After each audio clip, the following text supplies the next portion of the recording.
Hola, bienvenidos. Hoy vamos a hablar de Ingeborg Bachmann.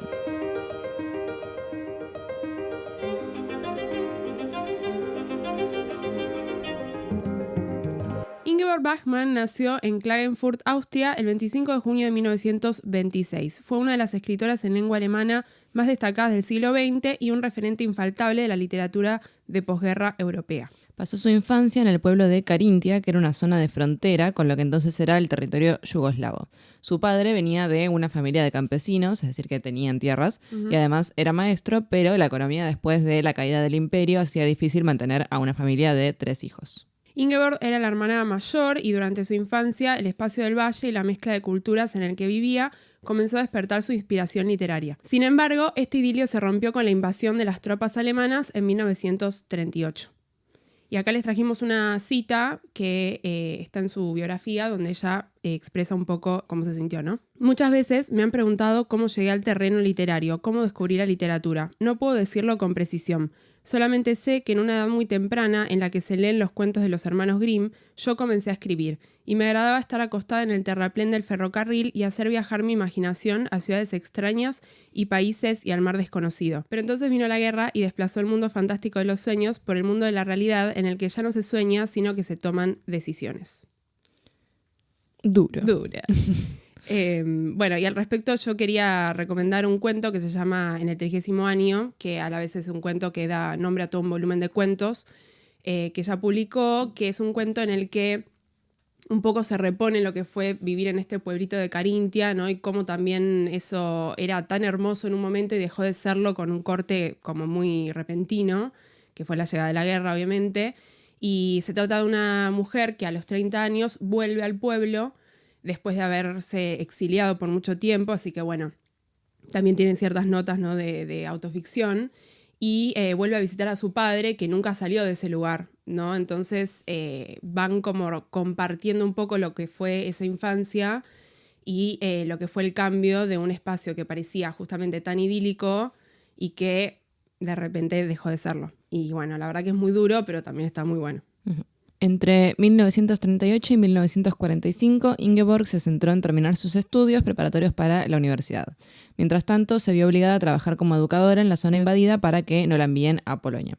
Sus pensamientos durante esta época de guerra, además de quedar plasmados en muchos de sus poemas, se han recopilado en una edición llamado Diario de Guerra, de la editorial Akal, donde se incluyen anécdotas, reflexiones y también correspondencia que mantuvo durante este periodo con el soldado judío Jack Hamesh. Entre 1945 y 1950 se recibió con títulos en filosofía, psicología y literatura alemana, habiendo hecho su paso por las universidades, por las universidades de Innsbruck, Graz y Viena. Fue en esta última donde se recibió con un doctorado en filosofía con una tesis que fue muy aclamada sobre la recepción crítica de la filosofía existencial de Heidegger. Así que, bueno, un tema muy sencillo, por suerte, eligió. Además, contemporáneos, ¿no? Porque digamos, Heidegger estaría también escribiendo durante estos años. Sí, después también le reclamaron, ¿no? Como por la circunstancia polémica de acercamiento con el nazismo que tuvo Heidegger, como que ella por ahí no haya hecho un mea culpa, ¿no? Pero bueno, no es que... Porque se responsabiliza a las mujeres Claro. cada vez que se asocian con un hombre. O sea, ella hizo la tesis sobre su teoría, no sobre su persona, entonces... Pero bueno, sí fue algo que le reclamó la crítica. Poco tiempo después de culminar sus estudios, inició su carrera literaria, formalmente, entre comillas. Ya había publicado algunos cuentos en revistas locales. Tras haber pasado por tantos círculos académicos en distintas ciudades, Bachmann contaba con una serie de contactos muy importante que le llevaron a recibir una invitación al Grupo 47, que era un círculo literario de autores que buscaban revitalizar la literatura en habla alemana, apoyar jóvenes autores y luchar contra la idealización de una poética moderna que se separe del aquí y ahora. Hay que tener en cuenta que todo lo que son estos escritores, ¿no? Y centraron, ¿no? su poética o sus distintos escritos en posguerra, estaban como muy divididos, por un lado en cuanto a ideales y por el otro en cuanto a lo que podían o no podían escribir, ¿no? Y también todo se determinaba mucho según el lugar, es decir, la ciudad en el que estaban. O sea, no era lo mismo ser un escritor de posguerra de habla alemana que todavía está en Berlín, ¿no? Teniendo en cuenta la situación del muro y la división, que un autor que se exilió, ya sea voluntaria o involuntariamente. Entonces, un poco lo que buscaban estos grupos era poder ser como una especie de centro de refugio para estos jóvenes autores que por ahí tenían una voz poderosa, digamos, para compartir, pero que tenían miedo de hacerlo desde distintos territorios, porque el grupo les permitía tener reuniones, ¿no? Creo que 2 veces por año, donde ellos podían como tener ese espacio de discutir, ¿no? sobre temas literarios sin sentir que estaban haciendo como algo ilegal, por decirlo de alguna manera. Uh-huh. Algunos miembros destacados de este grupo fueron Paul Celan, Heinrich Böll, Günter Grass y, como les decía, se reunían 2 veces por año y a partir de 1950 fundaron A partir de 1950 fundaron el premio literario Grupo 47 que se otorgaba a autores jóvenes no consagrados. Bachmann lo ganó en 1953 por Die Stunde Zeit, que se traduce como el tiempo en horas o el tiempo postergado, según las distintas editoriales, que fue su primer volumen de poesía. Uh-huh. Me parece muy gracioso, ¿no? Que hayan dicho, bueno, nosotros vamos a darle premios a los chicos. Y los chicos eran los chicos que formaban parte del grupo. Sí, o sea, eran de la misma edad, más o menos. Claro, sí. A partir de ese reconocimiento, Bachmann pasó a formar parte más activa del grupo. Y, por ejemplo, en 1958, ella y Ilse Aichinger, otra autora que pertenecía al círculo, lideraron una sesión del grupo en la que llamaron la atención acerca de la emergencia de la palabra en la época de posguerra. Sus argumentos se focalizaban en el hecho de que tras la guerra la palabra de los hombres había sido manchada por los nazis y por tanto el Grupo 47 debía despojarla, ayudar a escribir un mundo nuevo. Un poco ambicioso. Uh-huh. Este objetivo serviría también para limpiar a la lengua de las palabras que los hombres utilizaban para hablar sobre las mujeres, usurpar sus lugares de trabajo y matar su creatividad. Exacto. La idea, que en principio, como dice Sophie, muy amplia, no muy pretenciosa, fue luego reelaborada por Bachmann en historias como La Ondina se despide, que es un cuento que también está muy bueno, y en general en su propuesta de ver la literatura como una utopía, con el lema "No se construye un mundo nuevo, sino un lenguaje nuevo". Además, es el punto principal por el que se suele analizar en comparación la producción de Bachmann y la de Christa Wolf, que es otra autora que hemos charlado y que la queremos mucho, que compartieron contexto y diversas temáticas en sus obras, con la diferencia de que Christa Wolf sí escribía dentro de lo que era el territorio alemán, ¿no? que estaba dividido, como les comentamos en su momento, entonces quizá su visión no podía ser tan ambiciosa simplemente porque no podía expresarlo libremente, ¿no? Uh-huh. En paralelo a estos proyectos, Bachmann mantuvo un vínculo por correspondencia con Paul Celan, a quien frecuentaba en las reuniones del Grupo 47, y consiguió un trabajo en una emisora de radio llamada Rot Base Rot. No sé si se pronuncia así. Sí, muy bien. Emisora de las fuerzas de ocupación norteamericanas en época de Guerra Fría, que logró ampliar su perspectiva literaria, ya que le brindaba un sueldo que le permitía vivir mientras escribía. Y acá llega el momento chisme, que tanto nos gusta, para ustedes que nos piden siempre chismes. En cuanto a Paul Celan, que lo hemos mencionado diversas veces, solo vamos a decir que ellos comenzaron a frecuentarse en mayo de 1948, según una carta que envía Bachmann a sus padres donde dice: "Parece que Paul Celan se enamoró de mí, y eso añade un poco de emoción a mi arduo trabajo", haciendo referencia a la escritura, ¿no? A todo esto igual no todo es color de rosas, porque Paul estaba casado con una pintora francesa de familia muy aristocrática a quien le fue infiel no solo con Bachmann, y de la que se nota que tampoco quería separarse por la billulla, o sea, las cartas sobre la mesa. Pero bueno, se conservan cartas entre ellos dos de 1948 a más o menos 1949 a 1950 que manifiestan muchísima pasión, un deseo que con frecuencia está limitado por todos estos imprevistos que pueden surgir de la comunicación por correspondencia. Frecuentemente ellos intentan como arreglar planes y la carta llega tarde, entonces no se pueden ver, o la carta no llega, o llega cuando uno no está en casa, etcétera, etcétera. Y por este motivo, por esta vida tan agitada que tenían ambos escritores, en mayo de 1949, Bachmann escribe: "Paul, querido Paul, siento nostalgias de ti, de nuestro cuento maravilloso. ¿Qué hago? Estás tan lejos de mí y las postales que hasta hace poco me dejaban tan contenta ya no me alcanzan". Bueno, nada, después ellos se reencontraron hacia 1957, pero lo vamos a dejar para el capítulo de correspondencia, pues si no vamos a estar todo el día hablando de las cartas de Paul Celan. Pero bueno, básicamente en un momento se distanciaron y él después tuvo como una especie de crisis nerviosa, una cosa así, y se volvieron a encontrar y como que Bachmann lo alentaba mucho a que pase tiempo con su familia, como medio la segunda. Y bueno, nada, después Paul Celan se suicidó y nada. Murió. Y bueno, ella murió poquito tiempo después, así que nada. Pero no No por Paul Celan. No. Y tampoco se concretó el vínculo que llegaron a ser como pareja, convivencia ni nada, porque él tenía otra mujer. O sea, otras mujeres. Típico de varón. Concluyendo con el chisme, a raíz del trabajo en la emisora, Bachman se destacó con obras radiofónicas, tanto como con sus poemas. Publicó Un negocio con los sueños de 1952, Las cícadas de 1955. Y más tarde, en 1958, también publicó El buen Dios de Manhattan, que le otorgó un premio de obras radiales de los ciegos de la guerra. Me encanta esta época de hacer cosas radiales, Sí. como nosotros. Tal cual. No, porque digo, la ficción radial como que hoy en día está medio muerta. Sí. Tal vez por ahí con algunos podcasts como Night Vale, ¿no? Que recuperan una idea del radioteatro. Pero me parece como re difícil porque estás como poniendo en puesta personajes sin que la gente los vea y como que tenés que hacer que sean reconocibles y enganchar a la gente a partir de la voz. Me parece muy difícil y me gustaría que se explore más hoy en día también. Tal cual.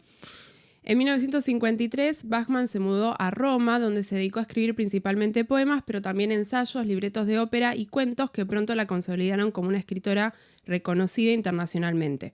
Como les decía, les recomendamos el volumen de cuentos del 30º año, donde están básicamente todos sus cuentos, que están todos muy buenos. También trabajó como corresponsal en distintas revistas y llegó a formar parte de la Sociedad de Desarme Atómico. Oppenheimer.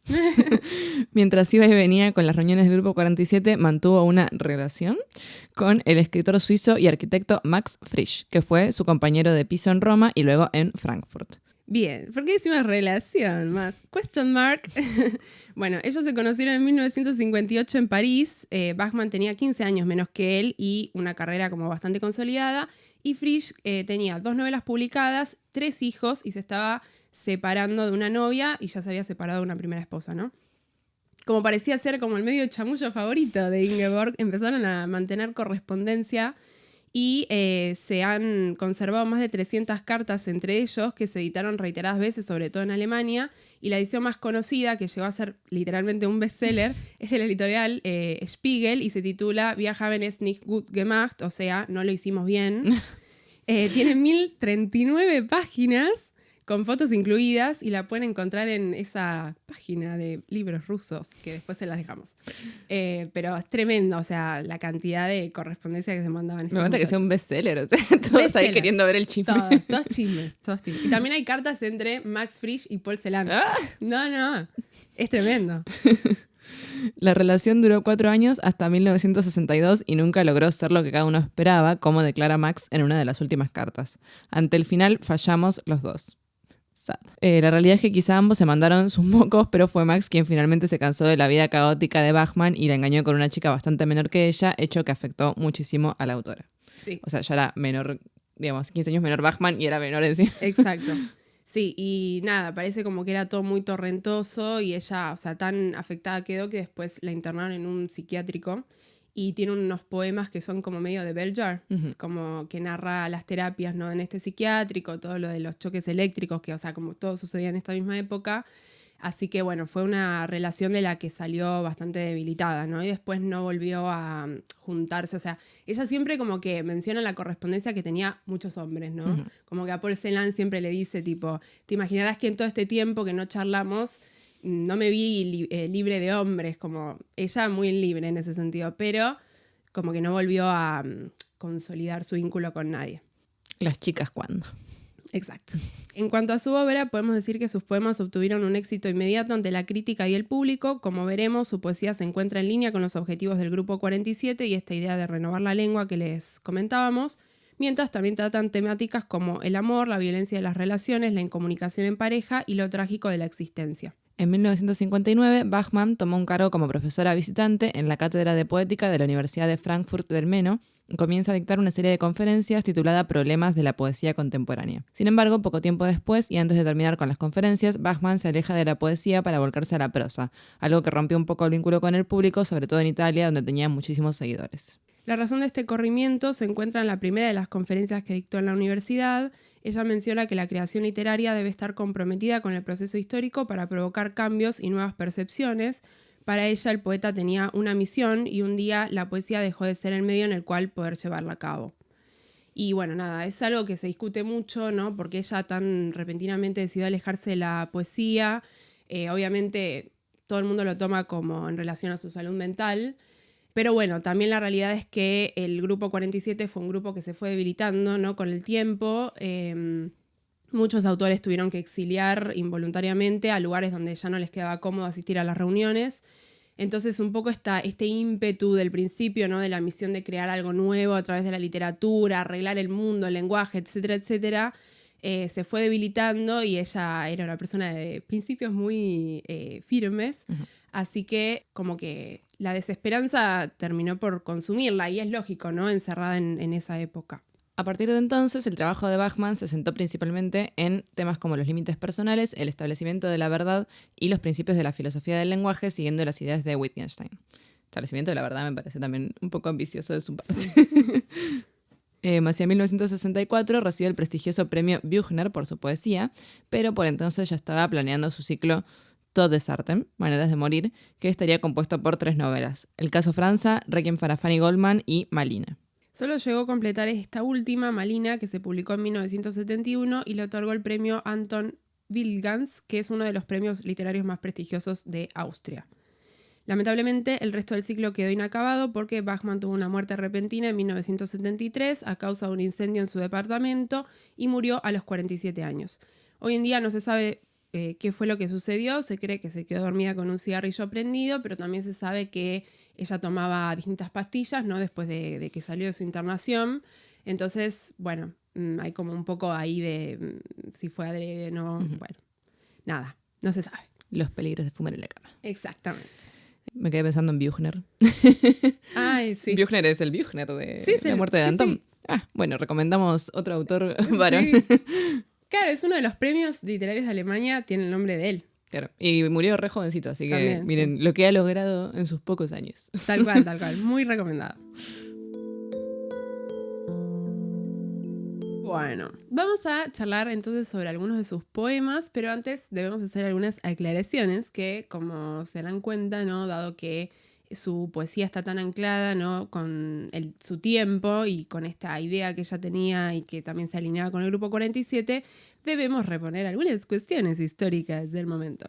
Muchas de estas aclaraciones las sacamos de un artículo que se llama Poesía después de Auschwitz, que hace referencia directa, ¿no? A una frase muy conocida de Adorno que sitúa, ¿no? Esta preocupación acerca de cómo es posible escribir poesía después de lo que sucedió, ¿no? Durante la guerra, las políticas del nazismo, el holocausto y demás. Por si no sabían, Theodor Adorno es un teórico muy importante de la Escuela de Frankfurt, uh-huh. Filósofo y crítico literario, que luego tuvo que emigrar a Estados Unidos justamente por la persecución del nazismo, que se peleaba mucho con Benjamin, quien no logró huir del nazismo. Exacto, muy bien. Y la cita de este muchacho, ¿no? De este artículo que les comentábamos, que se llama Ras, dice: cuando Theodor Adorno proclamó en 1949 que escribir poesía después de Auschwitz no era menos que barbárico, su futura amiga y colega Ingeborg Bachmann recién se embarcaba en su carrera poética. Pronta a convertirse en la diva de la lírica alemana de posguerra, ella probaría que la poesía después de Auschwitz no solo era posible, sino que podía conseguir un nuevo tono lírico a través de la naturaleza misteriosa de las yuxtaposiciones metafóricas, las marcadas discordancias de un pesimismo avant-garde y el vínculo entre lirismo e imaginería utópica. ¿Qué es lo que intenta expresar la cita, en cierto sentido? A ver, toda esta idea del Grupo 47 y de Bachmann en particular, que tenía como también mucha influencia filosófica en todo lo que hacía. O sea, pensemos que ella tenía un doctorado en filosofía, entonces no tenemos que pensar que su producción literaria, sus ideas y su paso por la carrera de filosofía están desligados, ¿no? Como círculos separados. Está como todo en uno. Entonces, a veces el acercamiento, ¿no? A sus poemas quizá tiene que ver menos con la cuestión más de buscar recursos retóricos o recursos así estilísticos y más con entender ese principio o encontrar ese principio, porque todo lo que ella escribía lo hacía con esta función al considerar que el poeta tenía esta misión de construir un mundo nuevo a partir del lenguaje. Entonces, un poco lo que intentan lograr los poemas de Bachmann es sintetizar, ¿no? en unos pocos versos el sentimiento de culpa y el victimismo en una sola voz, a diferencia de otros autores, como por ejemplo Paul Celan, uh-huh. que era judío y que sus poemas estaban muy anclados en una figura de víctima, ¿no? No porque eso esté mal ni bien, ¿no? Simplemente porque se paraba desde ese lugar. En cambio, Bachmann como que se hace cargo también de la parte de la culpa por haber estado inserta dentro de lo que sería el bando de los culpables, ¿no? Si bien ella era de Austria, por la invasión, todo el territorio pasó a ser parte de un mismo espacio. Entonces esa culpa era una culpa que se iba heredando y que ella consideraba que si se heredaba de generación en generación, entonces alguien tenía que hacerse cargo de eso, ¿no? Sí, me parece interesante esta cuestión de la culpa, ¿no? Porque obviamente, ella no tuvo involucramiento con el partido nazi, sin embargo es como que está muy marcado en la cultura alemana, ¿no? Esta cosa del hacerse cargo, sobre todo, bueno, después de la segunda generación, digamos, de chicos que empezaron como a recriminar que estaban haciendo los padres en aquella época y que ella como que lo afrontara tan directamente después del hecho. Me parece súper interesante porque también es algo que hoy se está estudiando en términos de psicológicos, ¿no? Del trauma intergeneracional. Tal cual. De cómo eso, bueno, puede afectar incluso de los abuelos a los nietos. Y bueno, que el hecho de que Bachmann, que hubiera estudiado todo esto de filosofía y psicología, como que se avivó, me parece rápido, ¿no? Sí. Para decir esto. Y también el tema de cómo hacer arte a partir de todo esto, porque también podría haberse dedicado a la academia simplemente. Tal cual. Y estudiar este fenómeno que estaba ocurriendo y sin embargo decidió que la mejor manera de sobrellevarlo era con la poesía, ¿no? Tal cual, sí, como quizá más ambicioso todavía. Y también tenía mucho que ver con cómo, o sea, siempre se reclama mucho que fue un periodo bastante neutro moralmente porque el gobierno lo que decidió fue establecer esto de la hora cero, que un poco era como una manera de decir como, bueno, a partir de tal día a las 12 de la noche nos olvidamos de todo lo que pasó y esa va a ser nuestra manera de superarlo. Y obviamente eso no arregla nada, ¿no? Pero bueno, el común de la gente, por muchos, muchos años, como dice Sophie, intentó respetarlo, ¿no? Y creyó que la mejor manera de procesarlo era dejar todo en el pasado. Y eran pocos los grupos, y muchos muy ligados a la literatura o a la teoría, los que intentaban decir, che, no, o sea, si dejas esto abajo de la alfombra, ¿cómo lo vas a procesar? ¿Me entendés? Pero es algo que incluso hoy en día, ¿no? Como vos vas a Alemania, hay gente grande, no puede hablar de lo que pasó. Por más de que no hayan tenido nada que ver, que no hayan tenido ninguna afiliación, que no hayan perdido a ningún familiar, es como una herida que realmente no fue procesada, ¿no? Entonces, o sea, por un lado uno dice, fue a estos escritores, como vos decís, como qué valientes en cierto sentido por sacar los trapitos al sol cuando todo el mundo está diciendo, che, no, basta, dejamos esto atrás, borrón y cuenta nueva. Pero también es como toda una carga, ¿no? Porque es como llevar a tus espaldas una hazaña que es como... Veremos si lo que dijo Adorno, digamos, en el caso de Bachmann y su carrera, termina llegando por ahí a buen puerto o no. Podemos pensar que con esta cuestión de abandonar la poesía, y hay una parte de ella que se rinde, ¿no? Me quedé pensando también, habíamos comentado que en el grupo 47 estaba Günter Grass, justamente, que fue un autor sumamente controvertido, sí. Porque él escribió un montón de novelas en contra del nazismo, ¿no? Tal vez no tan explícitamente, no es como... y los nazis eran malos y los odiamos, sino por ahí los protagonistas incluso están afiliados al partido nazi. Sí. Pero bueno, después salió a la luz que él había estado involucrado con el partido nazi cuando era muy joven, a los 16, 17 años, y no se supo hasta que se murió, básicamente. Sí. Entonces empezaba esto de la culpa, ¿no? Como todo este grupo de escritores que estaban tratando por ahí de salir adelante, pero tampoco lo mencionó. No sé, nunca dijo, sí, yo estaba en la SS. Sí, era todo muy controversial, ¿no? Y como que también, bueno, ahora en uno de los poemas esto va a estar presente, pero bueno, obviamente al ser quizá uno de los únicos grupos o dentro del grupo de los escritores que intentaban luchar, ¿no? Contra esta idea de olvidar todo y dejar atrás, es como que te sentías medio amenazado, ¿no? Porque primero recibías críticas de todos lados y segundo, que como que siempre te tildaban de que mantenías la herida abierta, ¿me entendés? Como, bueno, ¿por qué no te puedes poner a escribir un poema sobre qué lindo que es el sol y qué linda tu tierra natal? Y ella estaba tipo, pero no puedo escribir sobre qué linda mi tierra natal porque ustedes me invadieron mi tierra natal y lo perdí todo, ¿me entendés? Entonces es como que el camino fácil no fue tomado, pero el camino difícil era un camino muy difícil. Entonces, otra cosa que tenemos que tener en cuenta es que Bachmann tuvo distintas etapas en su poesía y cuanto más se van alejando los poemas del final de la guerra, más crudas y pesimistas se van haciendo las referencias. Los poemas que nosotros vamos a estar charlando, según lo que se cree, porque justo elegimos unos que no están incluidos en los primeros volúmenes de poesía, sino que fueron encontrados y publicados de manera póstuma, no tienen referencias explícitas, pero eso es algo que sí se ve mucho en el final de su poesía y en los poemas que se encontraron, que se sabe que fueron escritos hacia la década del 60. Y luego, como les contábamos, sabemos que ella pasó por este momento como de resignación total, donde se volcó a la prosa con este ciclo de novelas que se llamaba Maneras de morir o Formas de morir, y en este lema que ella tenía de que no había posibilidad de construir un mundo nuevo sin un lenguaje nuevo, termina volcándose a una serie de novelas que tratan explícitamente las consecuencias de la guerra y del nazismo con personajes que están totalmente marcados por esto, como la novela de Malina, que es una novela tremenda, o sea, durísima y muy compleja. Pero se las recomiendo, si la quieren leer. O sea, no la lean si están contentos. Y si están tristes tampoco, porque... Esa es la del sueño de Hitler. Sí, es la del sueño de Hitler. Dentro de lo que son sus etapas de la poesía tenemos 2 poemarios, como les decíamos, El tiempo postergado, que es de 1953, e Invocación a la Osa Mayor, que es de 1956. Luego de estos poemarios se encontraron muchos poemas no publicados que se insertan entre estas fechas e incluso las sobrepasan. Fueron reunidos en el volumen póstumo No conozco ningún mundo mejor del 2000. Entonces, el hecho de dividir entre etapas, que era lo que se solía hacer en la crítica, quedó un poco trastocado por los nuevos descubrimientos. Exacto. Y hay poemas como algunos de los que vamos a leer hoy que no sabemos de qué fecha son. Y por esta cuestión de la diferencia de etapas dicen como, bueno, por ahí es de tal fecha o de tal año, pero no es que se sabe explícitamente. Incluso podrían haber sido escritos después, cuando ella estaba escribiendo novelas. O sea, ella dejó de publicar poesía, pero creemos que no dejó de escribir poesía.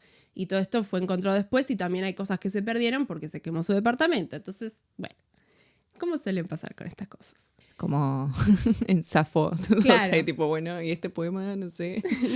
no sé sobre qué. No sé si es de Safo. Claro, tal cual. Así que bueno. Pero bueno, vamos a leerlos y charlarlos un poquito. El primer poema se titula Una especie de pérdida. Juntos usamos estaciones del año, libros y una música. Las llaves, las tazas de té, la panera, sábanas y una cama. Un ajuar de palabras, de gestos, traídos, usados, gastados. Un orden respetado en la casa, dicho, hecho y la mano siempre tendida. Me enamoré del invierno, de un septeto vienés y del verano. De mapas de un refugio de montaña, de una playa y de una cama. Un culto alimentado con fechas, promesas declaradas, irrevocables, un algo idolatrado que fue sublime antes de una nada. El diario doblado de la ceniza fría, del papel con el mensaje, sin miedo a la religión, ya que la iglesia era esa cama. De la visión del mar surgió mi pintura inagotable. A los pies del balcón estaban los pueblos, mis vecinos, para saludar. En el fuego de la estufa, en la seguridad, mi pelo teñía su color más pleno. El timbre de la puerta era el fin de mi alegría. No es a ti a quien he perdido, sino al mundo. Durísimo. Wow. Es un poema muy duro. A mí me encanta este poema y me acuerdo que la primera vez que lo leí me quedé como ¡ah! ¡Qué buen final! Bueno, varias cosas que mencionar. Por un lado, el tema del título, que en alemán es Eine Art Verlust, que no quiere decir un arte perdido porque arte, o sea, art no es arte, sino manera, tipo, género, o sea, como la palabra kind en inglés. Entonces, tiene como un sentido general y no ligado a lo estético. Para arte de manera estética hay otra palabra completamente diferente. Entonces, tenemos esta cuestión de una especie o clase de pérdida que nos parece que dentro de lo que es el punto de partida, ¿no?, del poema, porque nosotros cuando leemos un poema siempre leemos primero el título, marca algo muy indefinido, ¿no? Como algo así como una pérdida. No una pérdida en concreto como el yo haberte perdido a vos, por ejemplo, ¿no? Entonces le quita un poco de agencialidad al asunto y realiza la ubicación de la culpa de esta pérdida en otro aspecto que nosotros no sabemos cuál y que las distintas interpretaciones que van a surgir de esto recién vamos a poder tenerlas en claro un poquito hacia el final o no, porque nunca están expuestas de manera explícita en el poema, ¿no? A lo largo del poema vemos que la pérdida, que empieza como un raconto de los elementos cotidianos que compartían el sujeto lírico y la persona a la que le habla, que ya no están, se va convirtiendo en algo más que una simple pérdida del vínculo, como puede ser solo una ruptura amorosa, ¿no? Sino que hay algo que trasciende ese vínculo. Tal cual. El poema empieza con este juntos usamos, que tiene un verbo en primera persona de plural que establece la pérdida, que solo se entiende a partir de nosotros haber leído el título, ¿no? Porque tanto en presente como en pasado sería la misma conjugación del verbo, pero ya leemos una especie de pérdida y entendemos que todo esto se encuentra en el pasado, ¿no? Y a partir de este momento, como dice Sophie, se empiezan a listar estos objetos que forman parte de lo que parece ser una convivencia compartida y resaltan acá sí en esta primera parte, en estos primeros versos, la agencia de los sujetos, que dice: teníamos libertad para usar todo esto cuando estábamos juntos, o sea, estaciones del año, libros, llaves, tazas, paneras, sábanas, y pasa de objetos intangibles a cosas materiales de todos los días, pero ambos se construyen en una vida en conjunto que, o sea, a mí me daba mucho la vibe de, bueno, vivíamos juntos y teníamos todo esto, ¿no? Lo compartíamos y era de los dos. Sí, es muy loco porque pasa de estaciones del año, ¿no? Que es como, bueno, no es que lo tenían, No, sino que es algo que está, a una panera, ¿no? Que es como lo que por ahí eligieron incluso los dos para su hogar. Tal cual. Lo mismo, bueno, la música y los libros, que se bien son como intangibles, pero al mismo tiempo como que uno construye un universo, ¿no? De intereses en común, y eso también es lo que se va a ir perdiendo en el poema. Tal cual. Los versos tienen la misma estructura, al final resalta la cuestión compartida con elementos muy personales que una pareja llega a compartir cuando el vínculo está consolidado en cierta manera. Es decir, dice una música, una cama, es decir, no son camas separadas, no son Exacto. solo roommates. Y como vos decís, esta cuestión de los intereses en común, que es fundamental, ¿no? En una situación de convivencia, o sea, vos no te mudás con una persona porque es otro paso, ¿no? En la pareja, o porque implica, por ejemplo, haberse casado, quizá si lo pensamos como más anclado a la época, si no hay intereses en común justamente y un proyecto a futuro, ¿no? Y luego tenemos este verso que dice: un ajuar de palabras, de gestos traídos, usados, gastados. En este verso se sigue reforzando la idea de experiencias compartidas, pero también continúan las referencias al tema de la pérdida, que obviamente va a recorrer todo el poema. Y está este tema del ajuar, ¿no? Que en sí es una palabra que puede significar un conjunto de cosas, pero que tradicionalmente también se utiliza para referirse a un conjunto de objetos que una persona se lleva, ¿no? Cuando pasa a otra etapa, ¿no? Se habla mucho del ajuar de la novia, que son como, bueno, los objetos que la novia tradicionalmente se llevaba, ¿no? De su casa paterna a la casa del marido. Y antiguamente también se usaba mucho, iba a decir, el ajuar del muerto, ¿no? Porque ¿Se usaba? se usaba. Pero bueno, algunos miembros por ahí de la clase más aristocrática se los enterraba con su ajuar, es decir, su conjunto de objetos que en vida habían sido valiosos, o con un conjunto de cosas valiosas, ¿no? Como piedras, oro y trípodes y esas cosas. Claro. Sí, a mí me hizo pensar como la idea, dice un ajuar de palabras, ¿no? O sea, si es como el ajuar compartido que ellos van construyendo y que luego se deja de alguna manera cuando muere esa relación, o si se refiere como a un ajuar que cada uno trae a esa relación para construir como en común algo. Y pensaba también justamente como mencionabas el matrimonio y la muerte, ¿no? Que muchas veces se construye Sí. de manera similar porque, digamos, el casamiento para la novia muchas veces implica como un abandono de su identidad previa, pero también en la relación, ¿no? En general, cuando como que se establece la pareja y sobre todo si se mudan juntos, es como que implica dejar un montón de cosas atrás. Entonces también es una especie de muerte del individuo para conformar ese otro universo. Tal cual, una especie como de pérdida del yo, ¿no? Justamente haciendo referencia al título. Y estos gestos, ¿no? Que en el verso dice traídos, usados, gastados, parecen ser irrecuperables, ¿no? Todo lo gastado ya no sirve y se pierde en un contexto, ¿no? del utilitarismo burgués y todo este avance del progreso que particularmente en el territorio alemán fue como muy avasallador y doloroso para muchos poetas y escritores. También tiene que ver, ¿no? Con esta cuestión de que en una sociedad que comienza a ser cada vez más consumista, todo lo que se trae, incluso podemos pensar en una relación, termina siendo de alguna manera gastado, ¿no? Se pierde y que como que hay que buscarlo en otro lado, quizá. Sí, o incluso la idea de repetición, ¿no? Como algo que se gasta porque se usa mucho y es como, bueno, una relación también cosas que ya como que son muy familiares y las conoces tanto que terminan como por no dar gracia, digamos. Tal cual, durísimo. Bien. Después aparece este tema del orden respetado en la casa. Dice, un orden respetado en la casa, dicho, hecho, y la mano siempre tendida. Acá la estructura del verso cambia porque lo que venía siendo una juxtaposición de elementos mediante comas se reemplaza por un punto seguido, lo cual nos hace pensar como en dentro de este discurrir de pensamiento, ¿no? Que iba sumando todos estos elementos compartidos, quizás se hace más cortante y dificultoso para el sujeto lírico. Y a mí me hizo pensar, ¿no? Quizá en una primera tensión que aparece en el poema en cuanto a si este sujeto lírico estaba de acuerdo con este orden respetado, que fue dicho y hecho, o si hizo lo que tenía que hacer para que esa persona a la que se dirige se quede, ¿no?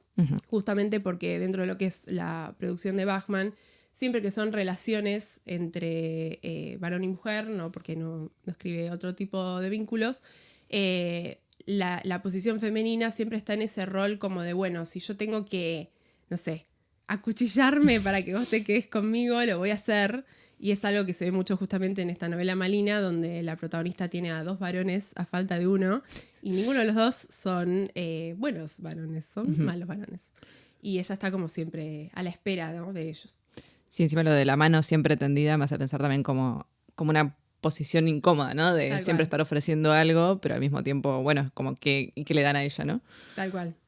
Y luego dice este verso, me enamoré del invierno, de un septeto vienés y del verano.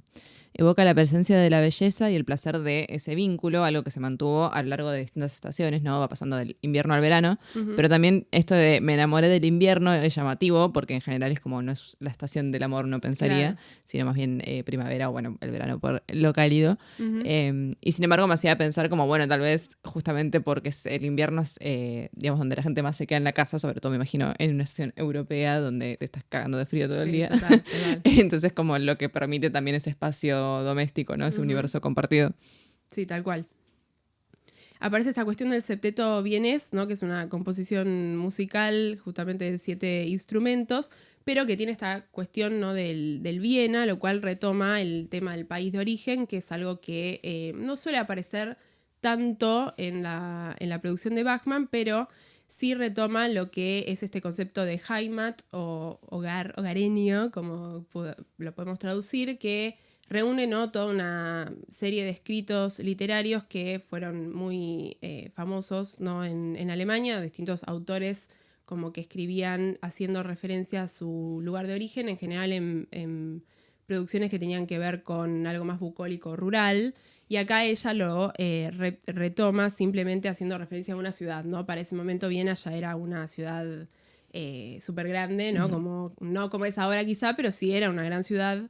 Entonces llama la atención, ¿no? que se retome esta cuestión del hogareño, que obviamente hace referencia a un tipo de literatura como más tranquila, rural, bucólica o feliz, pero haciendo referencia a una ciudad donde se vivieron cuestiones bastante traumáticas, ¿no? Sí, también está el poema de Lorca, Pequeño Vals Vienes, que luego lo tomó Leonard Cohen para hacer su canción. Pero bueno, que también menciona como es como una especie de enumeración de cosas y en el medio como el sujeto amado, ¿no? Que está entre todos esos recuerdos de Viena. Sí, a mí siempre me llama la atención y de hecho en esta novela Malina hay una cita como muy famosa que ella dice como nadie es feliz en Viena, que es una ciudad a la que siempre se hace referencia a partir de lo triste.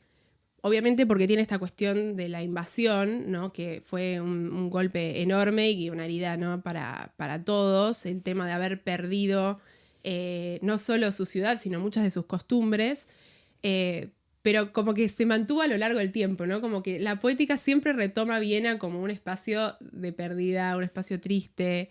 Y bueno, nada, y esa cita de Bachman de nadie puede ser feliz en Viena. Qué loco, porque yo siempre pienso en la película de Before Sunrise, que están en Viena y son amantes felices. Sí. No conocía. Re soleado, re lindo. Sí. Y la canción de Billy Joel, muy buena, la de Vienna Waits for You. Vayamos a Viena, a chequearlo. A mí me gustaría ir a Viena, a me mí parece también, lindo sí. lugar. No, es divina, es divina. Esto se continúa en el verso siguiente, cuando dice, de mapas, de un refugio de montaña, de una playa y de una cama. el vínculo que en el verso anterior se extendía temporalmente, como decía Sofi, ¿no? Del invierno al verano, es decir, a través de las estaciones del año, ahora lo hace de manera espacial a través de distintos territorios, ¿no? Sobre todo porque también menciona esta cuestión del mapa, que por ahí nos hace pensar en una especie de vacaciones, ¿no? No había Google Maps, había mapas y quizá el recorrido compartido también tenía que ver con conocer lugares nuevos en conjunto, ¿no? Uh-huh. Y luego aparece un corte en el poema. El recuento de los elementos compartidos se suspende con un culto alimentado con fechas, promesas declaradas, irrevocables, un algo idolatrado que fue sublime antes de una nada. Y esto del culto alimentado con fechas me pareció muy extraño porque me da la idea como de una religión como algo espontáneo, pero que al mismo tiempo tiene que ser como organizado, ¿no? Como burocratizado. Y en ese sentido pensaba como como va a tomar la relación de alguna manera similar a la religión. Como también la espontaneidad, ¿no? De la pareja y de la relación amorosa, que también luego por la convivencia y por todo esto debe ser como de alguna manera ordenado en fechas, ¿no? Sí, tal cual. Me parece como que deja muy clara la idea también de que dentro de una pareja, ¿no? Para que haya algo compartido, no puede ser todo al tuntún, ¿no?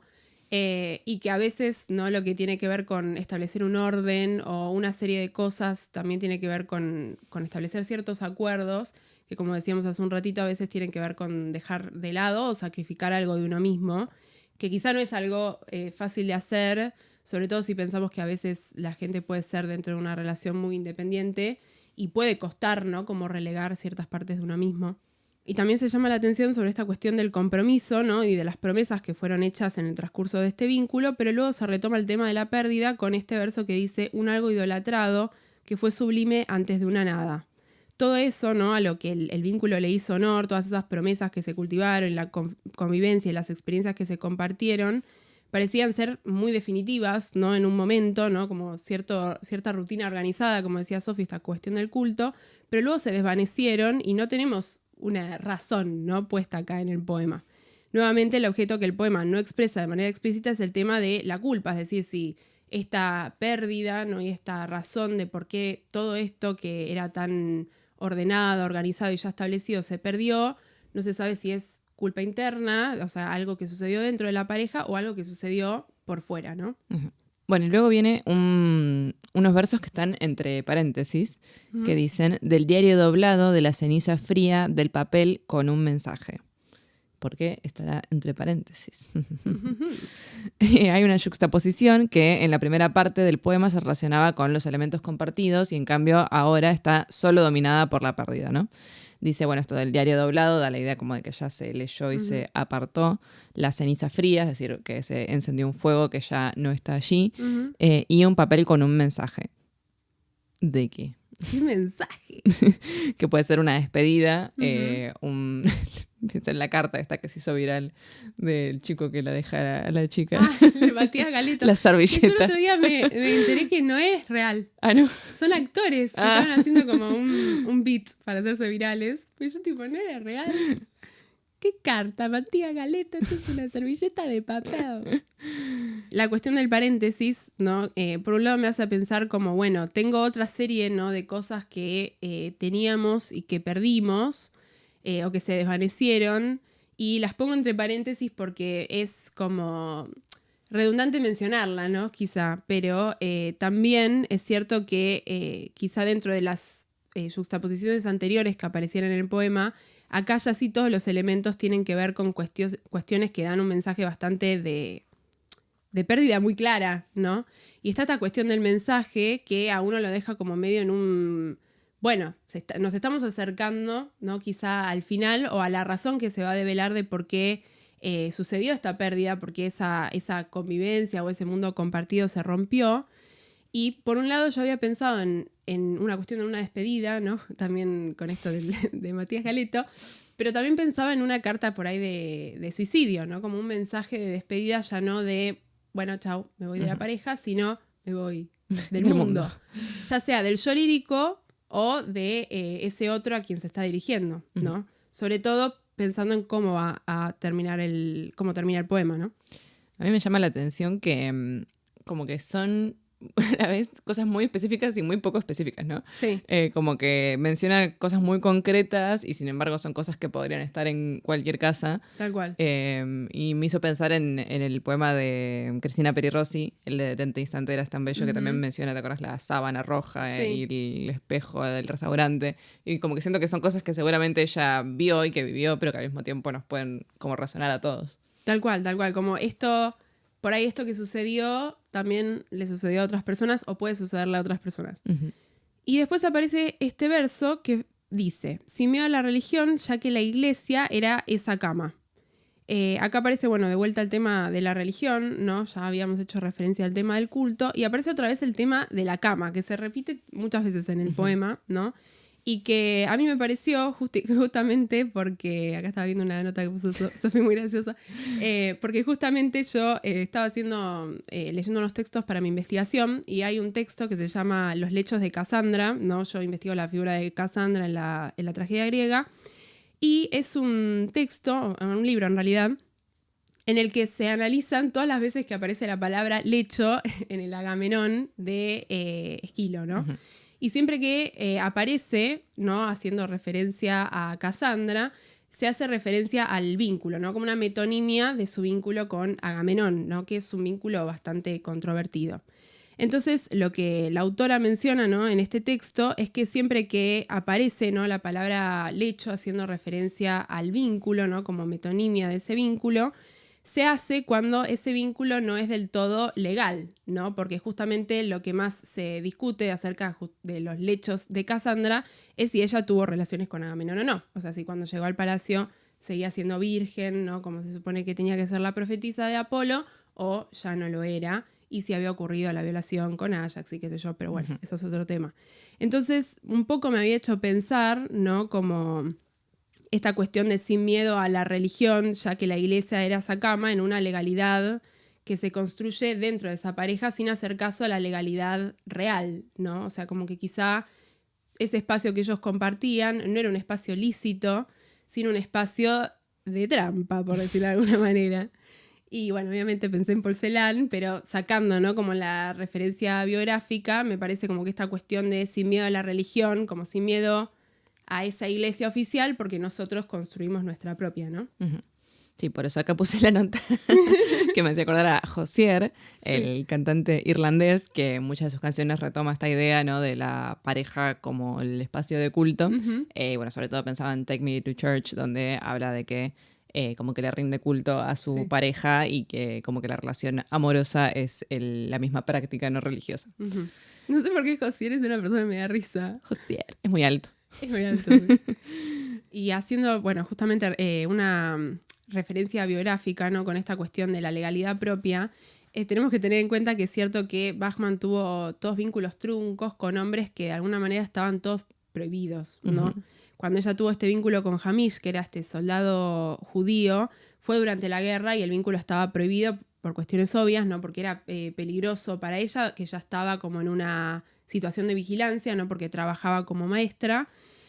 Bueno, Celan, que mencionábamos que estaba casado, y el vínculo con Frisch, que de alguna manera, como era más grande que ella, sufría como todas estas cuestiones de, no sé si un mansplaining, pero como que al fin y al cabo el tipo terminó engañándola, y como que tenía toda esa experiencia, ¿no? Bagaje de tener una familia, donde ella inevitablemente ocupaba un segundo lugar, ¿no? Uh-huh. Entonces pensaba en esto de cómo quizá representar, ¿no? este vínculo ilícito, en este caso, quizá es una manera de ubicarlo en un poema donde salió bien por primera vez, ¿no? Porque, bueno, hasta el momento de la pérdida, que todavía no sabemos, o podemos pensar que quizás fue culpa interna o no, pero todas estas cuestiones que se compartieron dan la idea de que fueron muchas vivencias compartidas, ¿no? Lo cual nos hace pensar que fue un vínculo dentro de todo sano, aunque por ahí no era decoroso o oficial. Sí, también incluso si no estaban casados, me imagino que en la época sería todavía una especie de mandato, ¿no? De tal cual. No puedes vivir con un hombre si no estás casada. Tal cual. Y bueno, ella, como sabemos,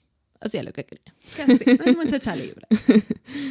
Luego entonces continúa la siguiente estrofa. De la visión del mar surgió mi pintura inagotable, a los pies del balcón estaban los pueblos, mis vecinos, para saludar. Bueno, parecería que hay una nueva referencia a la libertad, ¿no? Por el tema de la visión del mar, que es como este espacio ilimitado, ¿no? Donde uno podría pensar que puede seguir eternamente siendo libre.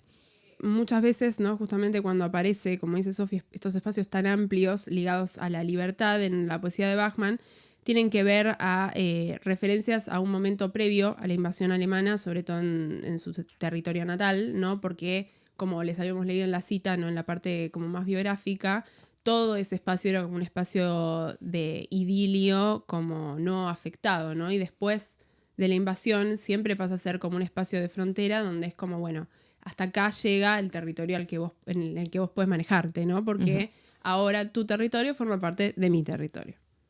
A su vez pensábamos, bueno, en la imagen de Venus naciendo de la espuma, ¿no? Como que está observar dice, surgió mi pintura inagotable de la visión del mar, ¿no? Como observar que de esa espuma nace la belleza, ¿no? Como pensamos en el nacimiento de Venus, si recuerdan la pintura de Botticelli, ella sale de una especie de almeja del mar. Sí. Y bueno, Venus es justamente la diosa de la belleza, ¿no? Incluso a veces es la belleza en sí misma, con lo cual parecería como que este paisaje inspira en sí el arte.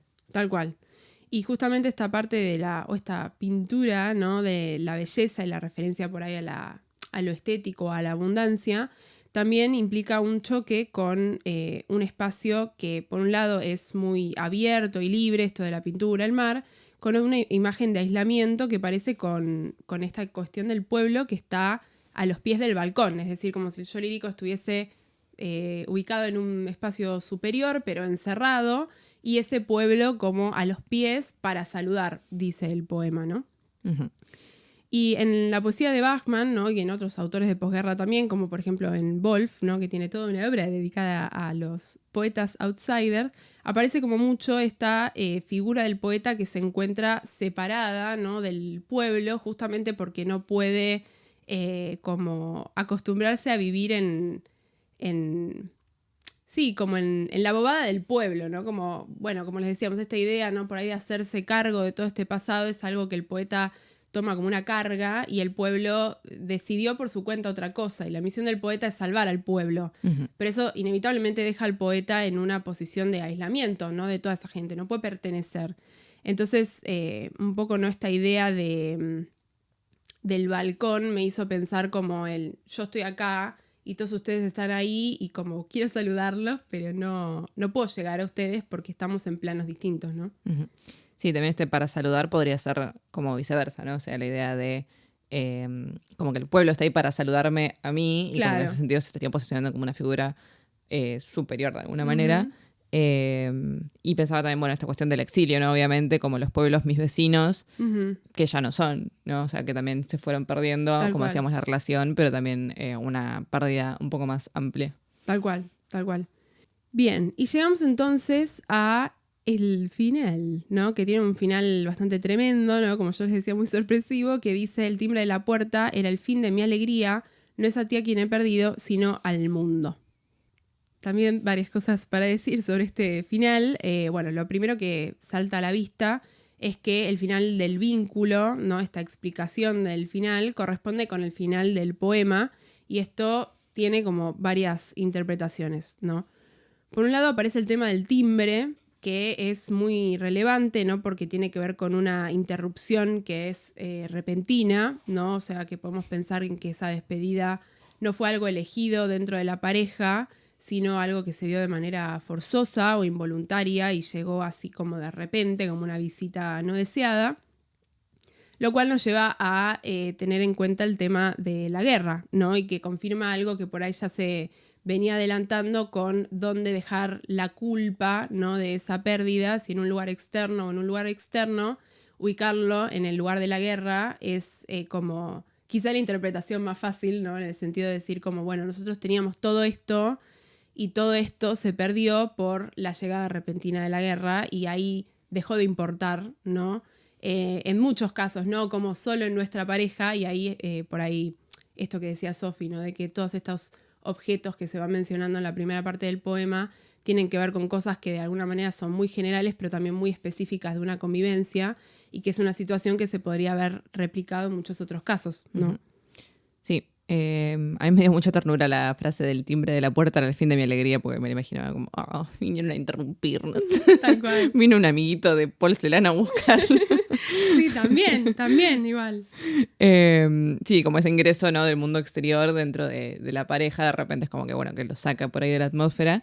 Y también, como decía Bren, esta idea más amplia, ¿no? De, bueno, la interrupción de la guerra frente a la vida que estaban teniendo. Y esto de no es a ti quien he perdido, sino al mundo. Me hace pensar justamente como ese mundo que habían construido, ¿no? También.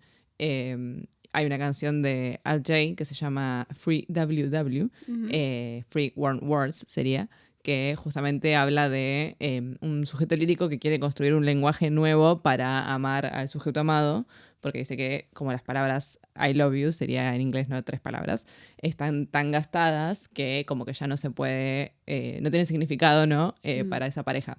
Y entonces como que habla de construir una especie de universo lingüístico, semántico, dentro de cada pareja, que es algo que apareció un montón de veces, ¿no? En distintas expresiones del arte. Pero bueno, acá como esta idea de no es a ti a quien he perdido, sino al mundo, me hizo pensar justamente en esta idea de todo lo que nosotros teníamos como código y como rutina y como lo que constituía este universo compartido se interrumpió con el timbre y no solo te pierdo a vos persona, sino que pierdo como toda esa experiencia que podía tener con vos. Tal cual.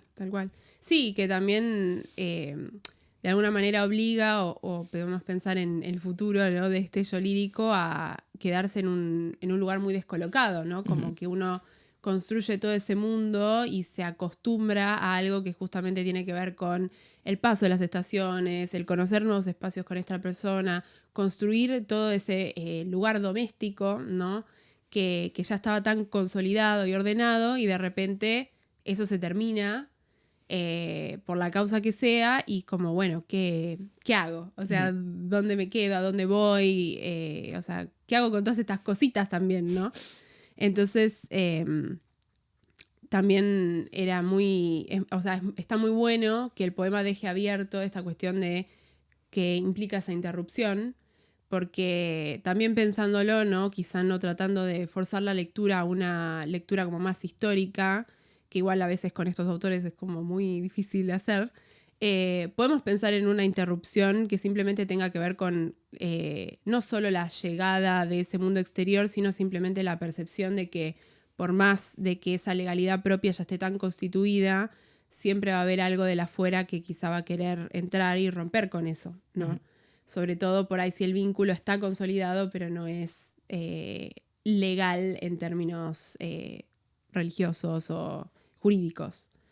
Pero es muy triste.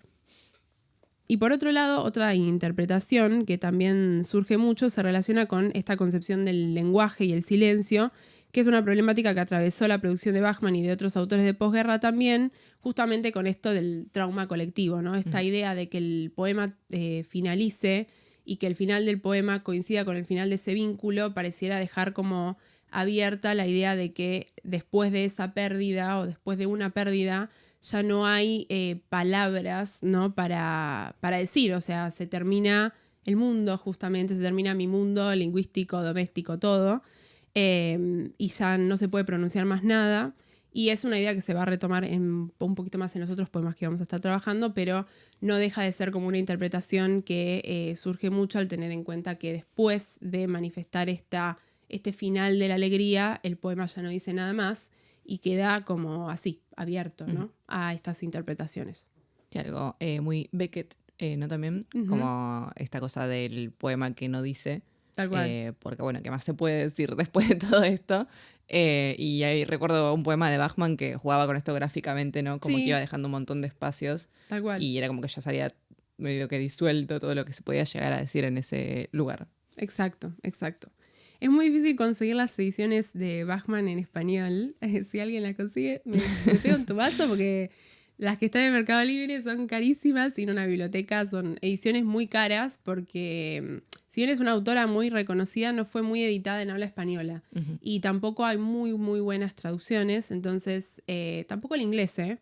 Entonces, conseguir un volumen de su poesía... ¿Quieren contratar a Bren para que les traduzca? No, re difícil, no. Que es alemán de Austria, no gracias. Así que bueno, ese fue el primer poema. El único amoroso. Amoroso. Amoroso. Si eso es el amor. Y pasamos al segundo poema que les trajimos, que se titula Se me han extraviado los poemas. Se me han extraviado los poemas, los busco en todos los rincones de la habitación. Por el dolor no sé cómo anotar un dolor, ya no sé nada de nada. Sé que no se puede hablar así, sin ton ni son. Ha de ser más mordaz una metáfora picante. Tendría que ocurrírsele a uno, pero con el cuchillo en la espalda. Parlo e taccio, parlo. Me fugo en un idioma, en el que se sale hasta algo de español. Los toros y los planetas. Se puede escuchar quizá aún en un viejo disco robado, con algo de francés. También va. Tu es mon amour depuis si longtemps. Adiós, palabras bonitas, con sus profecías. ¿Por qué me han abandonado? ¿No estaban a gusto? Las he depositado junto a un corazón de piedra. Realicen allí para mí, aguanten allí, realicen allí para mí una obra. Bueno, gracias Sofi por reponer la frase en francés que no me animaba a pronunciar. Gracias al Cui.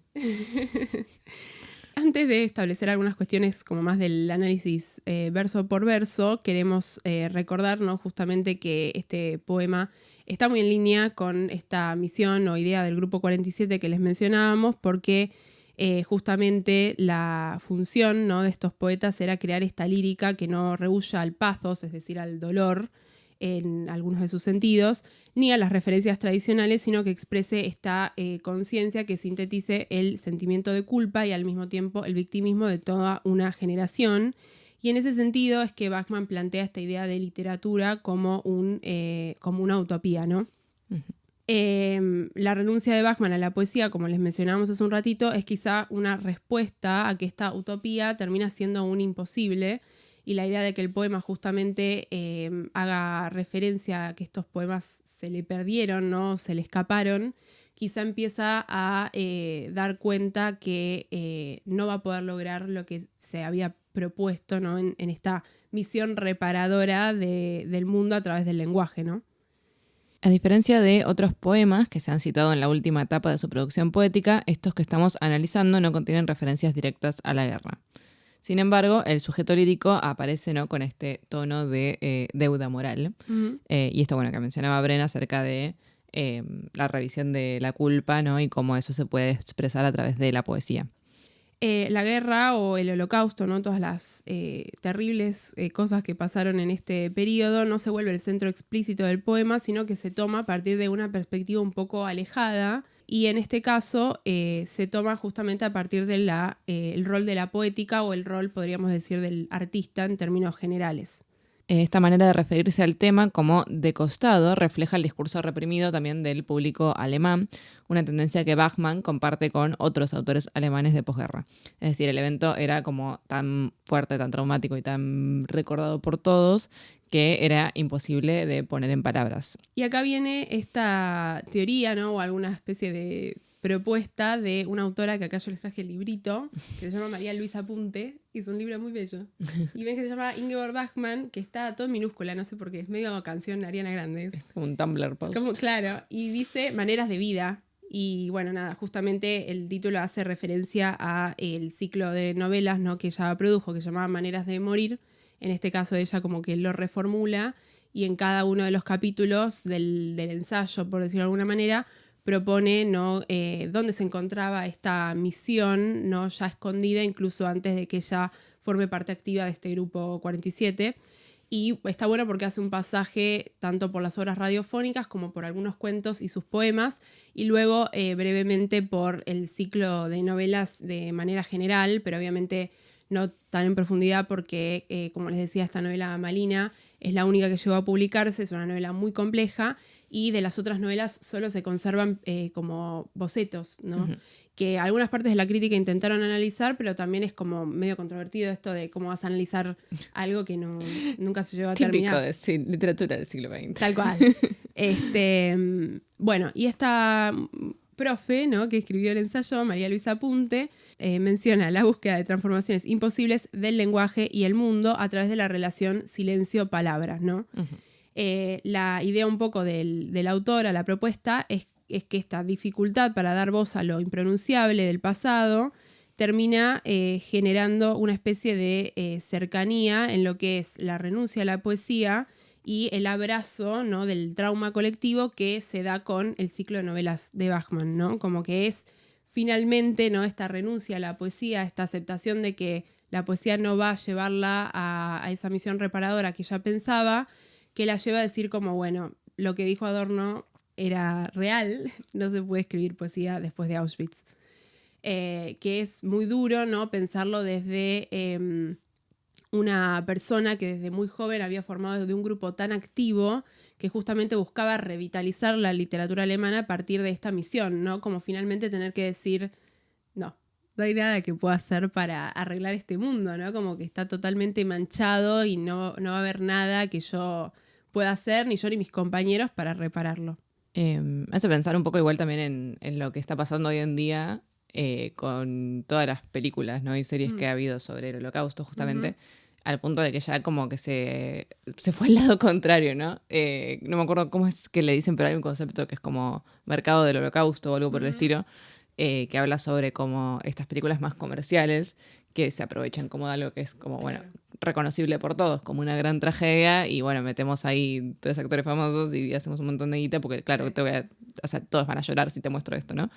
Pero al mismo tiempo que ha habido también grandes historias contadas acerca de este periodo, tal vez no en poesía, ¿no?, pero sí en narrativa, y que pienso como que se ha podido tal vez hacer esto que buscaban estos Tal poetas, pero tal vez no era el lenguaje, justamente el lenguaje poético no era el medio apropiado para realizarlo. Tal cual, sí, total. Yo, mientras estábamos preparando, ¿no?, como este capítulo, pensaba que nosotras con Sofi hicimos un seminario, ¿no?, sobre cómic y Segunda Guerra Mundial, donde también había varios cómics, ¿no?, que retomaban esta idea de trauma. Bueno, leímos Maus, ¿no?, obviamente.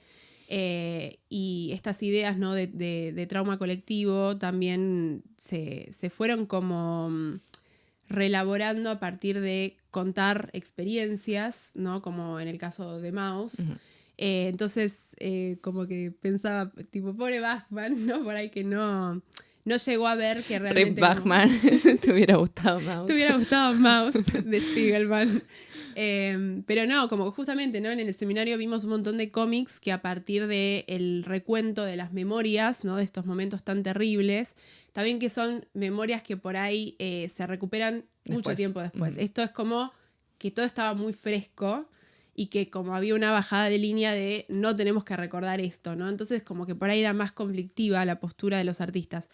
Pero me hubiera gustado, pobre, que vea, ¿no?, sobre todo porque murió tan joven, ¿no? Como que por ahí también hubiera estado bueno que tenga acceso, pero pensé mucho en el seminario cuando estaba preparando el capítulo. El poema comienza con la expresión del yo lírico acerca de su frustración, ¿no?, ante la incapacidad de encontrar esa voz poética perdida. El yo en este caso es patente y muy activo, ¿no?, a diferencia por ahí del poema anterior donde teníamos más como una juxtaposición conjunta de los elementos compartidos, como mencionábamos. Y el tema de esta búsqueda, ¿no?, de la voz está limitada por el dolor, ¿no? Dice, se me han extraviado los poemas, los busco en todos los rincones de la habitación, por el dolor no sé cómo anotar un dolor, ya no sé nada de nada. Y aparece esta cuestión, ¿no?, como ya no sé nada de nada, que encima es como, bueno, ya la primera parte del poema está con una idea un poquito de crisis existencial como muy fuerte, ¿no?, volviendo a esta cuestión del aislamiento del poeta y también del desarraigo, que aparece mucho en otros poemas de Bachman. Hay un poema que es muy fuerte que se llama Exilio, donde este tema del desarraigo está como muy descrito desde el lugar de, bueno, cuando todo temblequea alrededor tuyo, uno deja de reconocerse a sí mismo, y sobre todo cuando uno tiene una misión como esta, es imposible hacerlo sin saber quién es uno, de dónde viene y a dónde va, ¿no?, en un mundo tan incierto.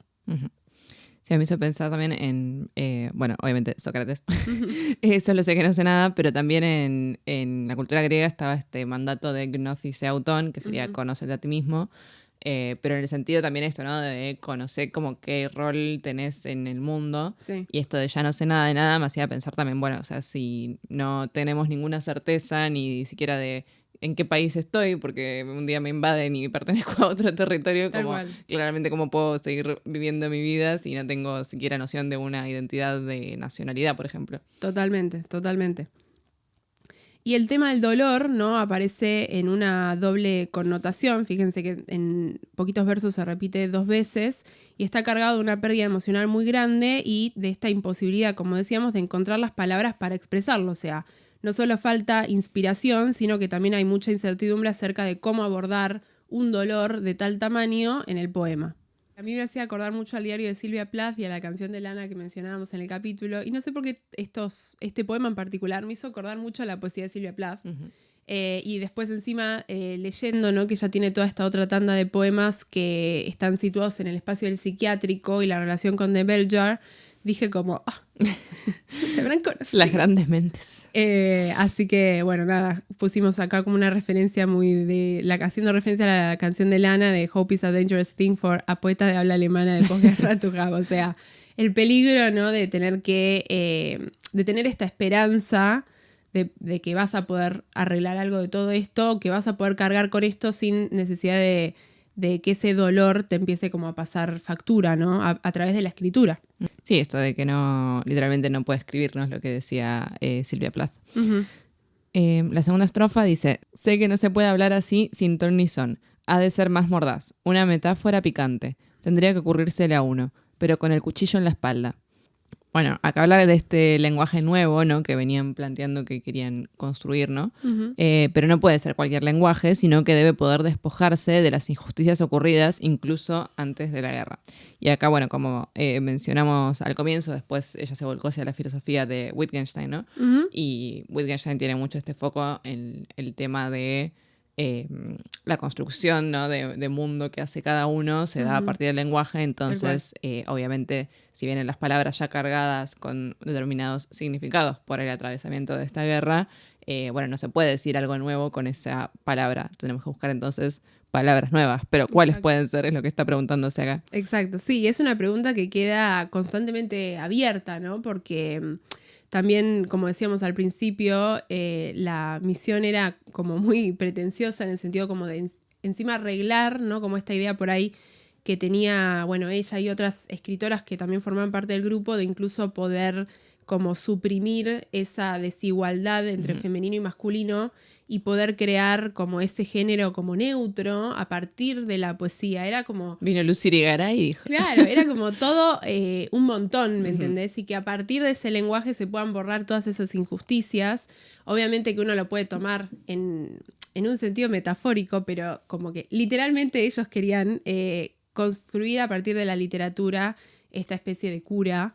Y es como, sí necesario, pero también es cierto que en un mundo quebrado es quizá algo demasiado ambicioso, ¿no?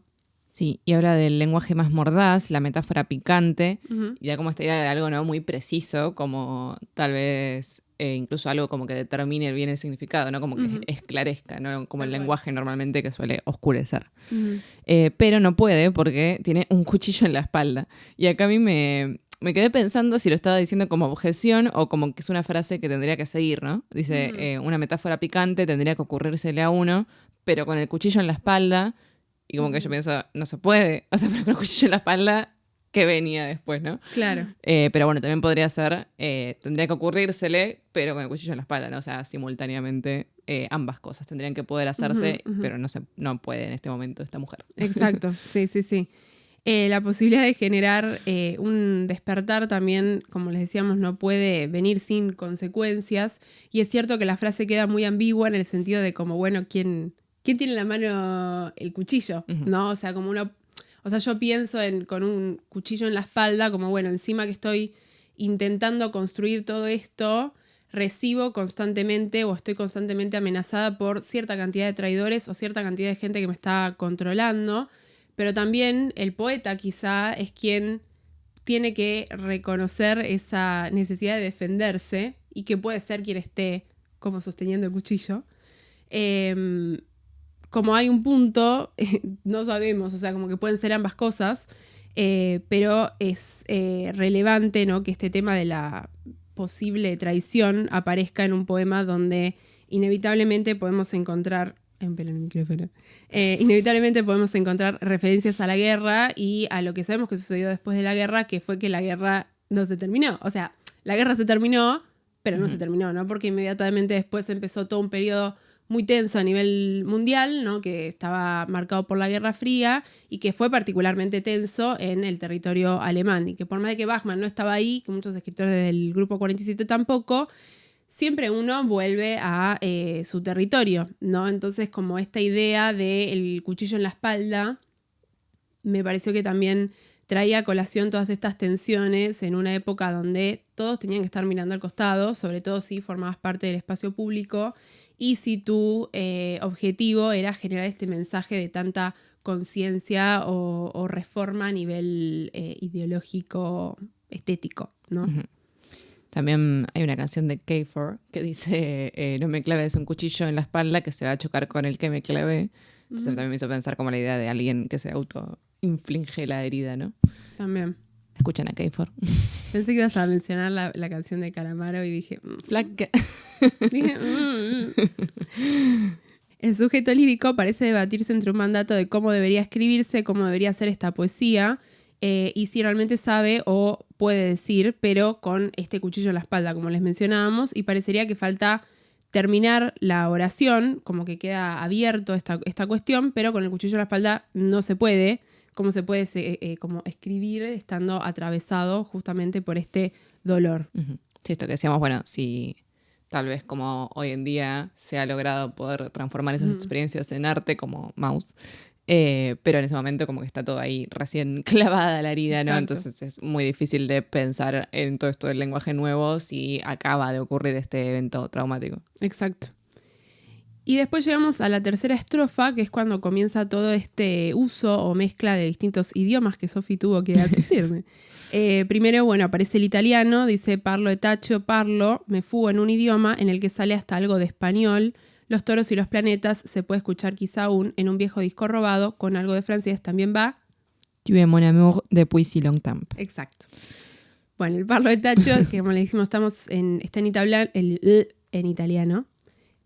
Quiere decir hablo y callo, ¿no? Y después vuelve a figurar el hablo, parlo. Y dice, me fugo en un idioma en el que sale algo de español, ¿no? Aparece la figura de los toros como por ahí estereotipo de España peninsular, el español peninsular, y los planetas con algo de francés, y esta frase que mencionó Sofi, que quiere decir, has sido mi amor o amante por tanto tiempo, eres mi amor hace tanto tiempo, ¿no? La traduje desde hace tanto tiempo. Desde hace tanto tiempo. Sí, lo que me llamaba la atención de la cuestión del español y los toros, esto que mencionábamos, bueno, de los lenguajes que vienen como ya cargados de ciertos significados, y como ella quiere crear un lenguaje nuevo, pero como que si habla en español se le vienen todos estos significados de los toros, por ejemplo, como a la cabeza. Claro, y como que no puede salir, o sea, incluso cambiando de idioma, como que siempre hay algo ya presujeto, ¿no? A esa palabra. Tal cual. Y lo mismo con los planetas, no sé si hace referencia al italiano, por bueno, la cuestión de todos estos señores italianos. Ahora se me fue el nombre, Giordano Bruno, bueno, claro. Y todos los que lo siguieron, acerca del descubrimiento de distintas constelaciones y los sistemas solares y los planetas y bla, bla, bla. Pero es como esto, ¿no? Como, bueno, quiero tratar de decir algo en otro idioma como para salirme de este encorsetamiento del lenguaje y sin embargo como que seguís cayendo en otro y como no hay nunca escapatoria. Tal cual.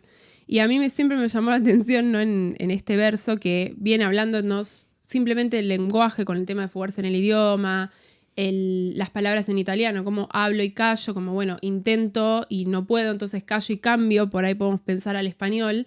Termina con esta frase en francés que hace una referencia a algo amoroso, pero que a mí me pareció que quizá podía estar dirigida al lenguaje mismo, ¿no? Como uno se acostumbra o se casa, ¿no? Con ese idioma madre y después darse cuenta que eso ya no sirve como medio de expresión porque está manchado, ¿no? Te obliga, ¿no? Como a decir, como bueno, por más dolor que yo tenga, tengo que dejarte atrás y ver si puedo encontrar mi voz en otro idioma, a pesar de que, por lo que parece hasta ahora en esta estrofa, no va a ser posible, dado que, como dice Sofía, está todo tan cargado de sus propios significados, ¿no? Y como dentro de otro idioma te vas a ver encerrado también, solo que quizá en otros traumas o en otras cuestiones que han sido manchadas, sobre todo en Europa, donde... Hay que hablar idiomas africanos. Claro. Pero bueno, esta mezcla de idiomas, ¿no? Como expresa esta idea de búsqueda de un nuevo lenguaje para expresarse, porque el yo lírico, como nos ha dicho, perdió su voz en la primera parte del poema, y entre tantos idiomas parece como que no existe medio para que el artista pueda expresar su voz y para que pueda llevar a cabo esta misión, ¿no? Uh-huh.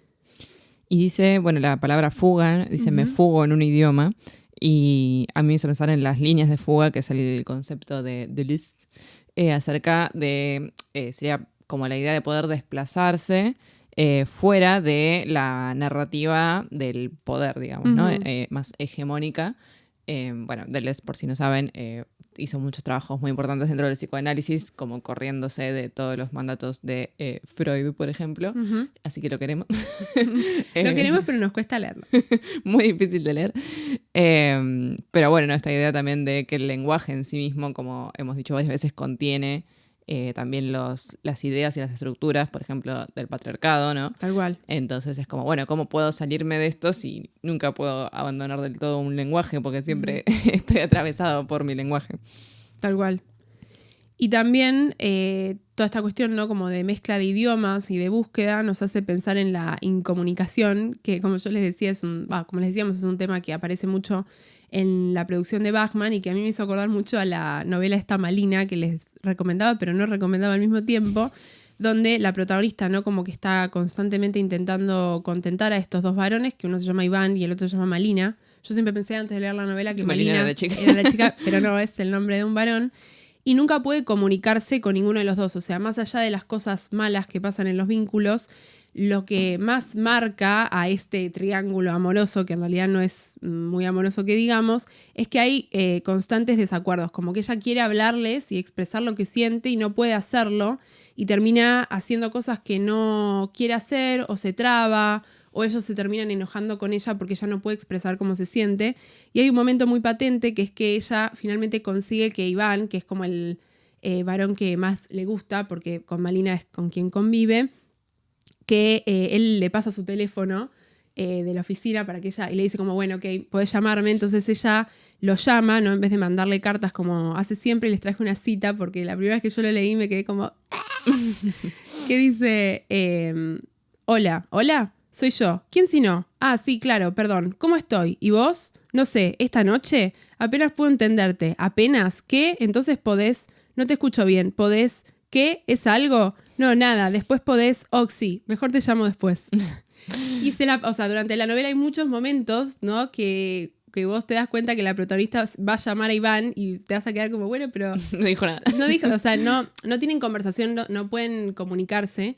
Y justamente esto, se ubica, ¿no? Para reflejar que dentro de todos los desacuerdos en los que se sitúa este mundo, uno de los desacuerdos que parece como más insalvable es justamente el discurso femenino y el discurso masculino, sobre todo en cuanto a los deseos que plantea cada uno, ¿no? Dentro de una pareja, por ejemplo, ¿no? Y de eso se trata la canción de Kate Bush, Running Up That Hill, aunque nadie lo sepa. Claro. Entonces, en el poema, ¿no? Me hizo acordar mucho porque esta cuestión de la traba, ¿no? Siempre implica el crecimiento de algo nuevo, ¿no? Como que en esa búsqueda del yo, de encontrar un idioma en el cual poder expresarse y en el cual poder encontrar esos poemas que se le perdieron, está como una especie de espacio de estancamiento, donde eso nuevo que quiere construir no puede crecer porque ella no puede expresarse. No, el yo lírico. Y bueno, también aparece esta imagen del disco robado, que da la sensación, ¿no?, de que quizá queden vestigios de ese lenguaje nuevo en algún lado, pero que tal vez haya que buscarlos en el pasado y no dejarlos atrás para construir este nuevo presente o futuro, que de hecho me hizo pensar en... hay un evento que se hizo hace algunos años que se llamaba Suena Guernica, que varios cantantes españoles y otros hispanohablantes fueron a cantar y a tocar frente al Guernica. Y justamente como que la idea era un poco revisitar su propio archivo de ellos como producción personal, pero al mismo tiempo canciones más antiguas y como que se resignificaban, ¿no? En el contexto de cantarlo frente al Guernica, como que terminaba siendo canciones que uno podía ver en el sentido de la guerra y de toda esa destrucción que había ocurrido. Tal cual. Incluso ahí Rosalía cantó una, así que pueden buscar luego el video. Pero justamente, ¿no? Como la idea de ir al archivo, porque tal vez como que la resignificación de algo termina siendo más potente que algo que yo pueda inventar ahora sin ningún significado, ¿no? Tal cual, sí, totalmente, totalmente. Y en este punto, ¿no? Después de este momento de incomunicación y mezcla de idiomas, comienza a vislumbrarse el momento de la utopía, por decirlo de alguna manera, pero primero viene la despedida de las palabras. Dice, adiós palabras bonitas con sus profecías, ¿por qué me han abandonado? No estaban a gusto, las he depositado junto a un corazón de piedra. Esta cuestión, ¿no? De mencionar las palabras bonitas, podemos pensar que hace referencia a los poemas, ¿no? A como, digamos, elemento, ¿no? Dentro de lo que es la producción literaria más ligado a la belleza o a lo estético, pero también podemos pensar en el arte en general, ¿no? Y el placer que se genera después de la lectura de un poema, por ejemplo. Y también está la cuestión de la profecía, ¿no? Que aparece ligada a estas palabras bonitas, que nos hace pensar en estas palabras como engaños, ¿no? Como palabras que están disfrazadas de algo que no son y que prometen algo que no pueden cumplir, ¿no? Con esta misión y con esta desilusión ante lo que se quiere lograr para el mundo, ¿no? Luego entonces se dirige directamente al objeto de pérdida, va a decir junto a un corazón de piedra. Este corazón de piedra, obviamente podemos pensar que es el propio, que como decíamos, por las palabras bonitas, ¿no? Que la han engañado y le han dejado esta desilusión, como se ha vuelto de piedra. Y también, bueno, pensándolo ahora biográficamente, con la idea esta de tras una relación tan tormentosa, que puede ser en este caso con las palabras, incluso con el lenguaje, como la idea de la renuncia. Renuncia a las relaciones, renuncia a la poesía, y como que ya se cerró, se clausuró. Se clausuró totalmente. Sí, y en el último verso, como les decía, aparece este despertar utópico o momento de esperanza que también es muy frecuente, pero que nunca termina de ser definitivo, ¿no? En los poemas de Bachman, cuando dice realicen allí para mí, ¿no? Refiriéndose a las palabras, aguanten allí, realicen allí para mí una obra. El sujeto lírico, ¿no? Que a lo largo del poema es como activo en su búsqueda, como que le deja la aposta al lenguaje mismo. Y esta posibilidad de crear algo nuevo queda totalmente en manos de las palabras, ¿no? En la posibilidad de que construyan una obra que refundaría el lenguaje a partir de esa creación de un mundo nuevo, que de alguna manera va a terminar siempre como en un espacio de construcción constante, ¿no? Porque la construcción, ¿no? de un mundo nuevo a partir del lenguaje no es algo que se pueda realizar de un día para el otro, pero sí es algo que por lo que se expresa en este poema, el sujeto lírico ya no puede soportar, ¿no? Como esta cuestión de escribir el dolor, de cómo pronunciarlo no es posible, entonces es como, bueno, me desligo y si tiene que suceder, que quede en manos de ustedes las palabras, ¿no? Uh-huh. Y a mí me hacía pensar mucho en relación a como, bueno, quizá ella no estaba viva para ver cómo fue leída y releída su poesía, sobre todo a partir de como el análisis más en profundidad que se le dio a ciertas autoras en habla alemana, que se dio a fines de los 90. Entonces, quizás esas palabras, ¿no? Como que crearon esa obra para ella y ella simplemente no estaba para verlo, porque, bueno, primero que falleció y, como decíamos, todo era muy fresco y muy cercano al momento en el que se había generado esa herida. Pero como que ese mensaje a futuro también me pareció como muy pizarniquesco, ¿no? Sí. En cierto sentido. Y también esto de aguanten allí, a mí me hizo pensar como que tal vez es algo que podría llegar a volver, como que podría revisitar luego, ¿no? Uh-huh. Como bueno, ahora quedan ahí congeladas en el tiempo, pero tal vez en un futuro podamos continuar. Uh-huh. Y como en esto de la piedra, ¿no? También como que tal vez algo que incluso quede grabado y no se erosione, ¿no? Uh-huh. Hasta que finalmente alguien pueda como tomarlo. Exacto, exacto. Así que, pum para arriba los poemas que estamos leyendo. El último poema se llama ¿Cómo debo llamarme? Alguna vez fui árbol y estuve sujeta. Entonces me escapé como pájaro y fui libre. Me encontré en una zanja encadenada. Me dejó ir rajándose un huevo sucio. ¿Cómo me considero yo? He olvidado de dónde vengo y hacia dónde voy. Estoy poseída por muchos cuerpos, una espina dura y una corza que huye. Hoy soy amiga de las ramas de arce, mañana violo los tallos. ¿Cuándo empezó la culpa de su danza con la cual yo nadé de semilla en semilla? Pero en mí todavía canta un comienzo, o un final, y se opone mi huida. Yo quiero escapar de la flecha de esta culpa, que me busca en el granito de arena y en el pato salvaje. Quizás alguna vez me pueda reconocer, en una paloma, en una piedra rodante. Solo falta una palabra. ¿Cómo debo llamarme, sin existir en otro idioma? Bueno, de los 3 poemas que leímos, ¿no? Este es el único que sí tiene fecha segura, que es de 1952, y que en principio, ¿no?, nos presenta preocupaciones muy existenciales, ¿no?, sobre la culpa y también como el sentido de pertenencia, ¿no?, con esta cuestión de cómo debo llamarme, como la pregunta más básica, ¿no?, que uno puede hacer respecto a su identidad. Y la primera estrofa sitúa todas estas referencias a el mundo natural, ¿no? Empieza diciendo: alguna vez fui árbol y estuve sujeta, entonces me escapé como pájaro y fui libre, me encontré en una zanja encadenada, me dejó ir rajándose un huevo sucio. Y aparece esta cuestión de la conciencia mítica, que es una especie de recurso, ¿no?, que se encuentra en otros poetas, como por ejemplo Lorca, ¿no?, donde esto se retoma mucho, la idea de poder alejarse, ¿no?, de la lógica del lenguaje y lograr esta perpetuidad o pertenencia en elementos que no forman parte del mundo cotidiano del hombre, dado que el hombre, por ejemplo en este caso, vive en un mundo artificial en el cual inevitablemente el mundo natural es una limitación, ¿no? No puedes pertenecer completamente a ese mundo porque precisas de todas tus cosas. Entonces esa manera de identificarse con estos espacios es como la entrada a un espacio mítico en el que uno se desliga de toda esa lógica mundana, ¿no? Sí, justamente con lo de los mitos yo pensaba también en las metamorfosis, ¿no? Y cómo muchas veces las mujeres son castigadas o, entre comillas, salvadas, siendo transformadas en otra cosa. Y el tema del árbol, por ejemplo, Dafne, ¿no?, es transformada en un laurel.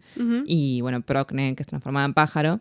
Pero acá como que está al revés, porque si bien, digamos, como esto del árbol estaba sujeta, luego puede como escaparse, como tiene este punto de fuga a partir de la libertad del ave, ¿no? Tal cual. Y sin embargo no, porque después dice que se encontró en una zanja. Entonces es como que cíclicamente no tiene que estar yendo y viniendo para buscar esa libertad. Tal cual. Bien, sí, es cierto, como dice Sofi, ¿no?, que dentro de estos versos que leímos, ¿no?, de la primera estrofa, está como yendo y viniendo en situaciones en las que de alguna manera se está identificando con distintos medios del mundo natural, como que también va saltando de reino, ¿no?, porque primero es árbol, después es pájaro, pero va como entrando y saliendo de espacios que de alguna manera la limitan y que la obligan a fugarse, ¿no?, en cierto sentido. Nunca puede escapar del todo. Y después aparece esta parte de me dejó ir rajándose un huevo sucio. Yo lo leí y me quedé como, ¿what? Y fui a chequear el original y en alemán dice literalmente eso. O sea, como me soltó rompiéndose un huevo sucio. Era como que cayó, ¿no? Es lo que estaba dentro del huevo sucio. Claro. Y yo me quedé como, bueno, pero esto es un símbolo de qué, ¿no? Entonces como que justamente por este gesto, ¿no?, que hace Sofi, yo pensé en lo mismo. Pensé en como, bueno, la estrofa da toda esta idea de fluidez del yo, ¿no? Como todo lo que ese yo se puede convertir, todos esos reinos por los que puede pasar y sin embargo no puede escapar de esa lógica de encierro y búsqueda de libertad, ¿no? Y luego se rompe, ¿no? El huevo, esa última transformación se quiebra y también pensaba como, bueno, un huevo es un feto, ¿no? Pero ¿por qué es el tema del sucio, ¿no? Como que implicaba esta mancha, ¿no?, dentro de un elemento inocente, ¿no?, que no hace nada. Sí, tal vez sucio porque está como salido en estado natural, ¿no?, de la gallina, vieron que sale con plumas y cosas feas. Sí, pero yo lo leí y me quedé como... obviamente que en alemán el verso funciona, ¿no? Porque tiene mucha sonoridad por una cuestión de la rima, pero en español queda como medio random. Pero por eso me fui a chequearlo y dije como, no, dice literalmente eso. A mí esta primera estrofa también me hizo pensar en, bueno, la filosofía de Spinoza, que nada, yo no soy experta, así que lo voy a resumir muy burdamente, después lo buscan, pero Spinoza básicamente planteaba esta idea de que Dios estaba en todo, ¿no? Estaba en la naturaleza y que entonces Dios no era como solo este ente en las nubes, no, sino que tendríamos que buscarlo en todas las cosas.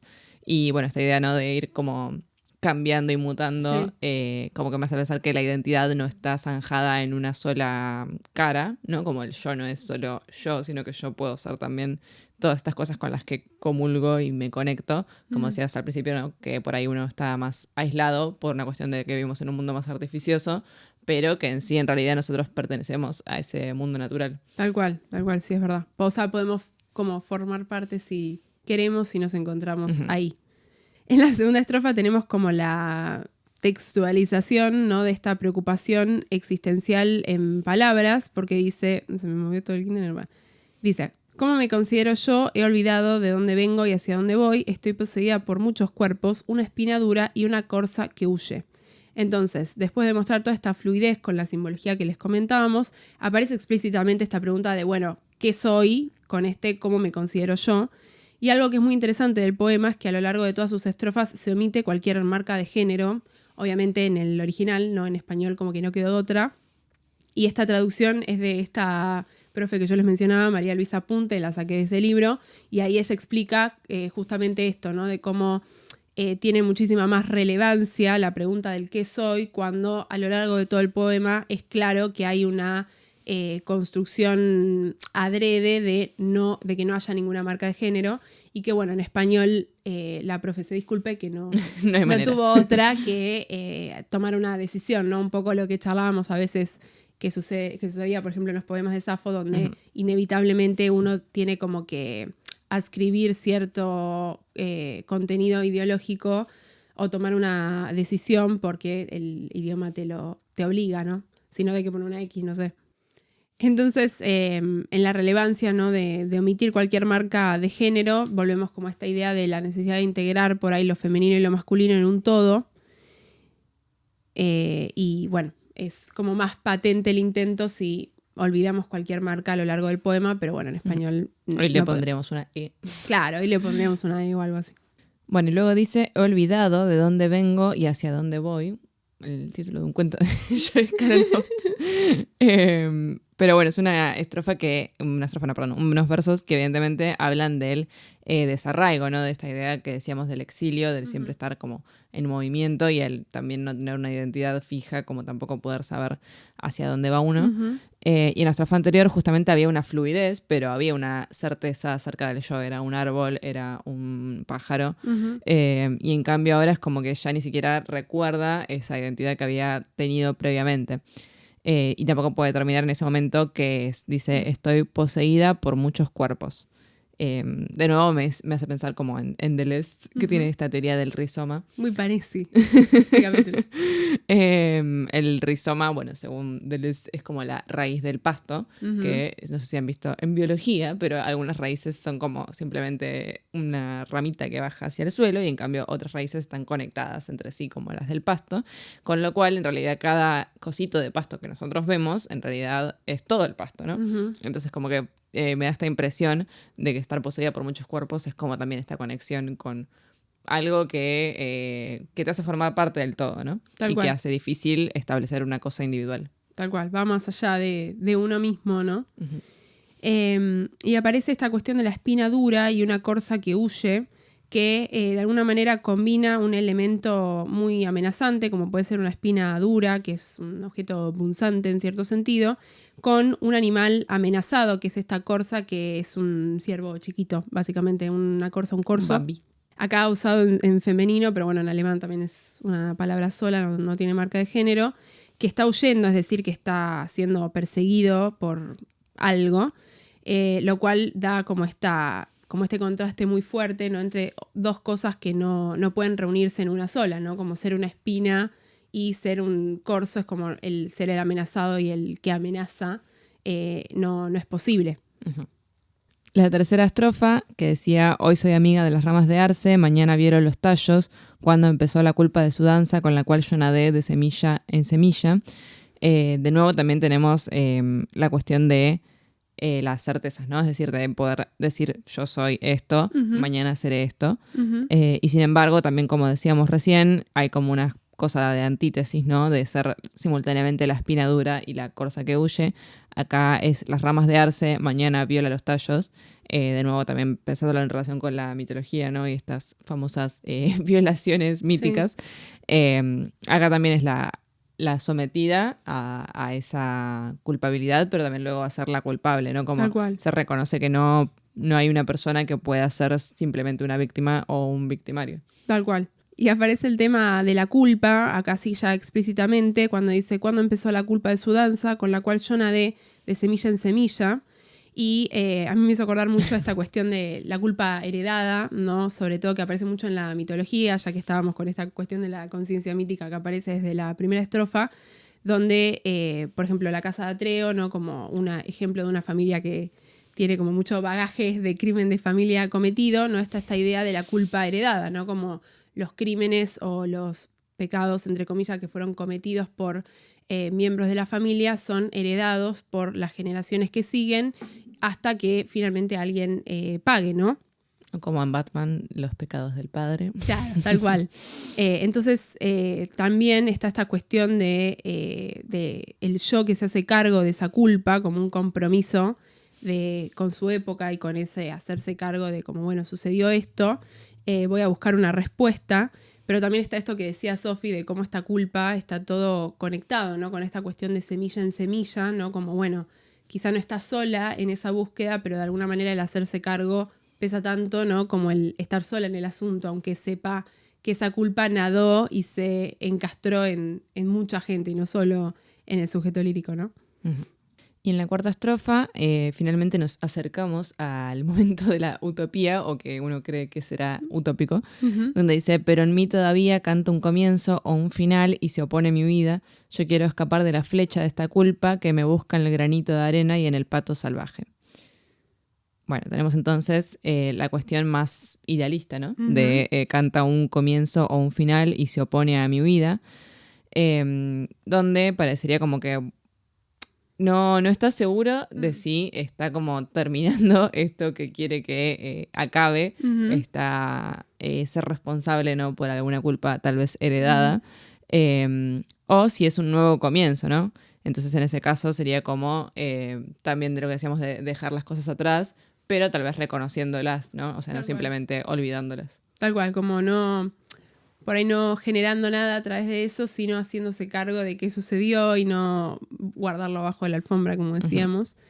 Pero la culpa no es como una flecha que la busca, que busca al sujeto lírico en un granito de arena, o sea, como en un elemento tan chiquito, y también en el pato salvaje, que es otra referencia, ¿no? A este mundo natural, y pareciera como que la va a seguir esa culpa en todo aquello que el sujeto lírico pueda convertirse para intentar escapar, como que no se quita, ¿no? Uh-huh.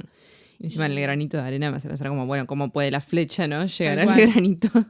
Sí, pero justamente siendo la flecha como un medio de lucha tan certero, ¿no? Como que siempre que se habla dentro de una batalla, o por lo menos pensando, ¿no? En ciertos guerreros de la literatura que manejan flechas, es como, bueno, el arquero es como el... Donde pone el ojo. Claro, donde pone el ojo pone la bala. Como, bueno, por ahí una lucha cuerpo a cuerpo, una lucha con espadas, un cuchillo, incluso una bala de un arma de fuego, puede ser más incierta que esa flecha, ¿no? De una persona que tiene como mucha puntería. Y a esto me hizo acordar mucho una cita, ¿no? Que también está en esta... retomada en este librito de María Luisa Punte, que retoma muchas citas de entrevistas, lo cual es muy útil porque a veces todas estas entrevistas de Bachmann están en alemán o en como grabaciones de audio que están en YouTube pero que no se entiende una goma, entonces ella te las traduce y está muy bueno. Y en la que Bachmann decía: me parece difícil escribir poesías porque hay que resolver problemas de forma, de temas y vocabulario, porque están sometidas al ritmo temporal y a pesar de todo tienen que llevar hacia nuestro corazón el montón de cosas viejas y nuevas en que están incluidos el pasado, el presente y el futuro. Entonces, o sea, pensando, ¿no?, en el tema de la culpa y en cómo incluirlo en la poesía sin que termine siendo solo algo que haga referencia al pasado, sino que también tenga efectos en el presente y pueda servir a futuro, volvemos como a la dificultad, ¿no?, de esta misión creadora y todo lo que se intenta conseguir, sobre todo cuando el peso de cargar con esa misión es tan grande, ¿no? Como, bueno, la culpa es algo que no solo te va a buscar e intentar encontrarte cuando estés escribiendo poesía, sino que vas a cargar con eso todo el tiempo, ¿no? Uh-huh. Y pensando en que un poeta, si bien es una persona dedicada a la poesía, también hace un montón de otras cosas en su vida, o Bachman en particular, ¿no?, que daba clases en la universidad o escribía libretos de otras cosas, donde por ahí se veía obligada a dejar esa culpa de lado y sin embargo no podía hacerlo, por ejemplo, ¿no? Uh-huh. Bueno, y llegamos a la última estrofa que dice: quizá alguna vez me pueda reconocer en una paloma, en una piedra rodante, solo falta una palabra, ¿cómo debo llamarme sin existir en otro idioma? Entonces, siendo esta la última estrofa, podemos pensar si estas dudas, ¿no?, que se venía planteando el yo se resuelven o no, porque el momento utópico parecería quedar abierto, ¿no?, también como en el poema anterior, como una misión que todavía sigue en desarrollo, como que ya el sujeto lírico dice: quizás alguna vez me pueda reconocer en una paloma, en una piedra rodante, pero las referencias naturales se cortan con esta exclamación, ¿no?, que es la única exclamación del poema, que dice: solo falta una palabra, ¿no?, con una gran carga emotiva condensada en una frase tan corta que parecería expresar cómo uno puede producir un cambio si no es posible utilizar el propio lenguaje para hacerlo, como decíamos antes, y si tampoco se puede confiar en el lenguaje, no se puede confiar en nada, ¿no? O sea, ¿cómo voy a saber cómo me llamo si ni siquiera puedo confiar en las palabras que digo porque están atadas a ese lenguaje manchado, ¿no? Alejandra. Muy pizarniquiana. Sí. Sí, justamente, bueno, la cuestión del cómo debo llamarme sin existir en otro idioma, como que termina siendo lo que decíamos antes acerca del otro poema, ¿no?, de buscar un lenguaje en el cual uno pueda salirse, ¿no?, de todas estas preconcepciones y de todos los mandatos. Y parecería que no llega a una conclusión, ¿no? Así que podemos pensar que tal vez no lo logre nunca, ¿no? Solo falta una palabra, es como... ¿Y cuál es esa palabra? Uh-huh. Me hizo pensar también en las teorías de Derrida, ¿no?, que habla un poco de que la cosa, o sea, el significado siempre queda más allá, sí, porque en realidad nosotros siempre nos movemos en el mundo de los significantes. O sea, cuando yo te pregunto qué es un micrófono, vos vas a decir: un micrófono es un aparato que se usa para hablar, y me vas a estar dando una definición, ¿no? Y nunca vamos a llegar a la cosa, porque si yo te sigo repreguntando vamos a seguir hablando con otros significantes. Tal cual. Como que parecería un poco también esto, ¿no?, que si nos quedamos solo en el lenguaje y no en lo material, nunca vamos a llegar a esto de la identidad, ¿no?, de cómo debe reconocerse este sujeto lírico. Pero tal vez hay algo de nuevo en lo animal o en la naturaleza que sí signifique algo, que sí sea una identidad reconocible, ¿no? Tal cual, tal cual. Sí, tiene como toda una... O sea, como una connotación existencial como muy arraigada, ¿no? Como que no puedo salir de esa lógica, pero al mismo tiempo estoy como en constante búsqueda de salir de esa lógica. Así que bueno. Como Barbie. Como en la película de Barbie, de Greta Gerwig. Eso ha sido Bachman y su poesía. No sé si tenemos hilo para abrir porque quizá me parece como... ¿Quién sabe? ¿Cómo debo llamarme? ¿Cómo podemos vivir en este mundo? Pero bueno, nada, simplemente recomendarla. Hay muchos poemas que están en internet. Quizá a veces como que pasa que uno busca, ¿no?, como poemas de Bachman y te aparecen un par de PDFs que uno dice dudable traducción, y a veces pasa, ¿no?, que aparecen estos versos que uno, sin poder chequear con el original o sin tener un texto crítico para poder como desgranarlo, se queda como que uno viene leyendo Angustia Existencial y de repente Huevo Sucio y es como, ¿what? Pero bueno, sí es cierto que dentro de lo que es su producción, ¿no?, quizá uno, si no quiere retomar estos temas tristes, entre comillas, de la guerra, bueno, es simplemente lo que organiza, ¿no?, toda su producción. Como que me parece que no hay por ahí una manera de leerla fuera de eso, porque es clara que esta misión estaba en conexión, ¿no?, con su producción. Así que bueno, recomendamos si les interesa el tema. Sí, y también, bueno, por ahí si lo consideran un poco oscuro en la poesía, animarse como a leer la narrativa. Sí, los cuentos. Y bueno, tal vez como es un primer acercamiento para conocer un poco más a la autora, ¿no? Tal cual, tal cual. Y bueno, nada, estaremos subiendo de ella algún material porque es una muchacha muy hermosa. Recuerden unirse a nuestro Discord donde pasamos también material en PDF. Exacto. Voy a tratar de encontrarles unas buenas traducciones y reunirlas en un PDF para ustedes. Y nos vemos la próxima. Adiós.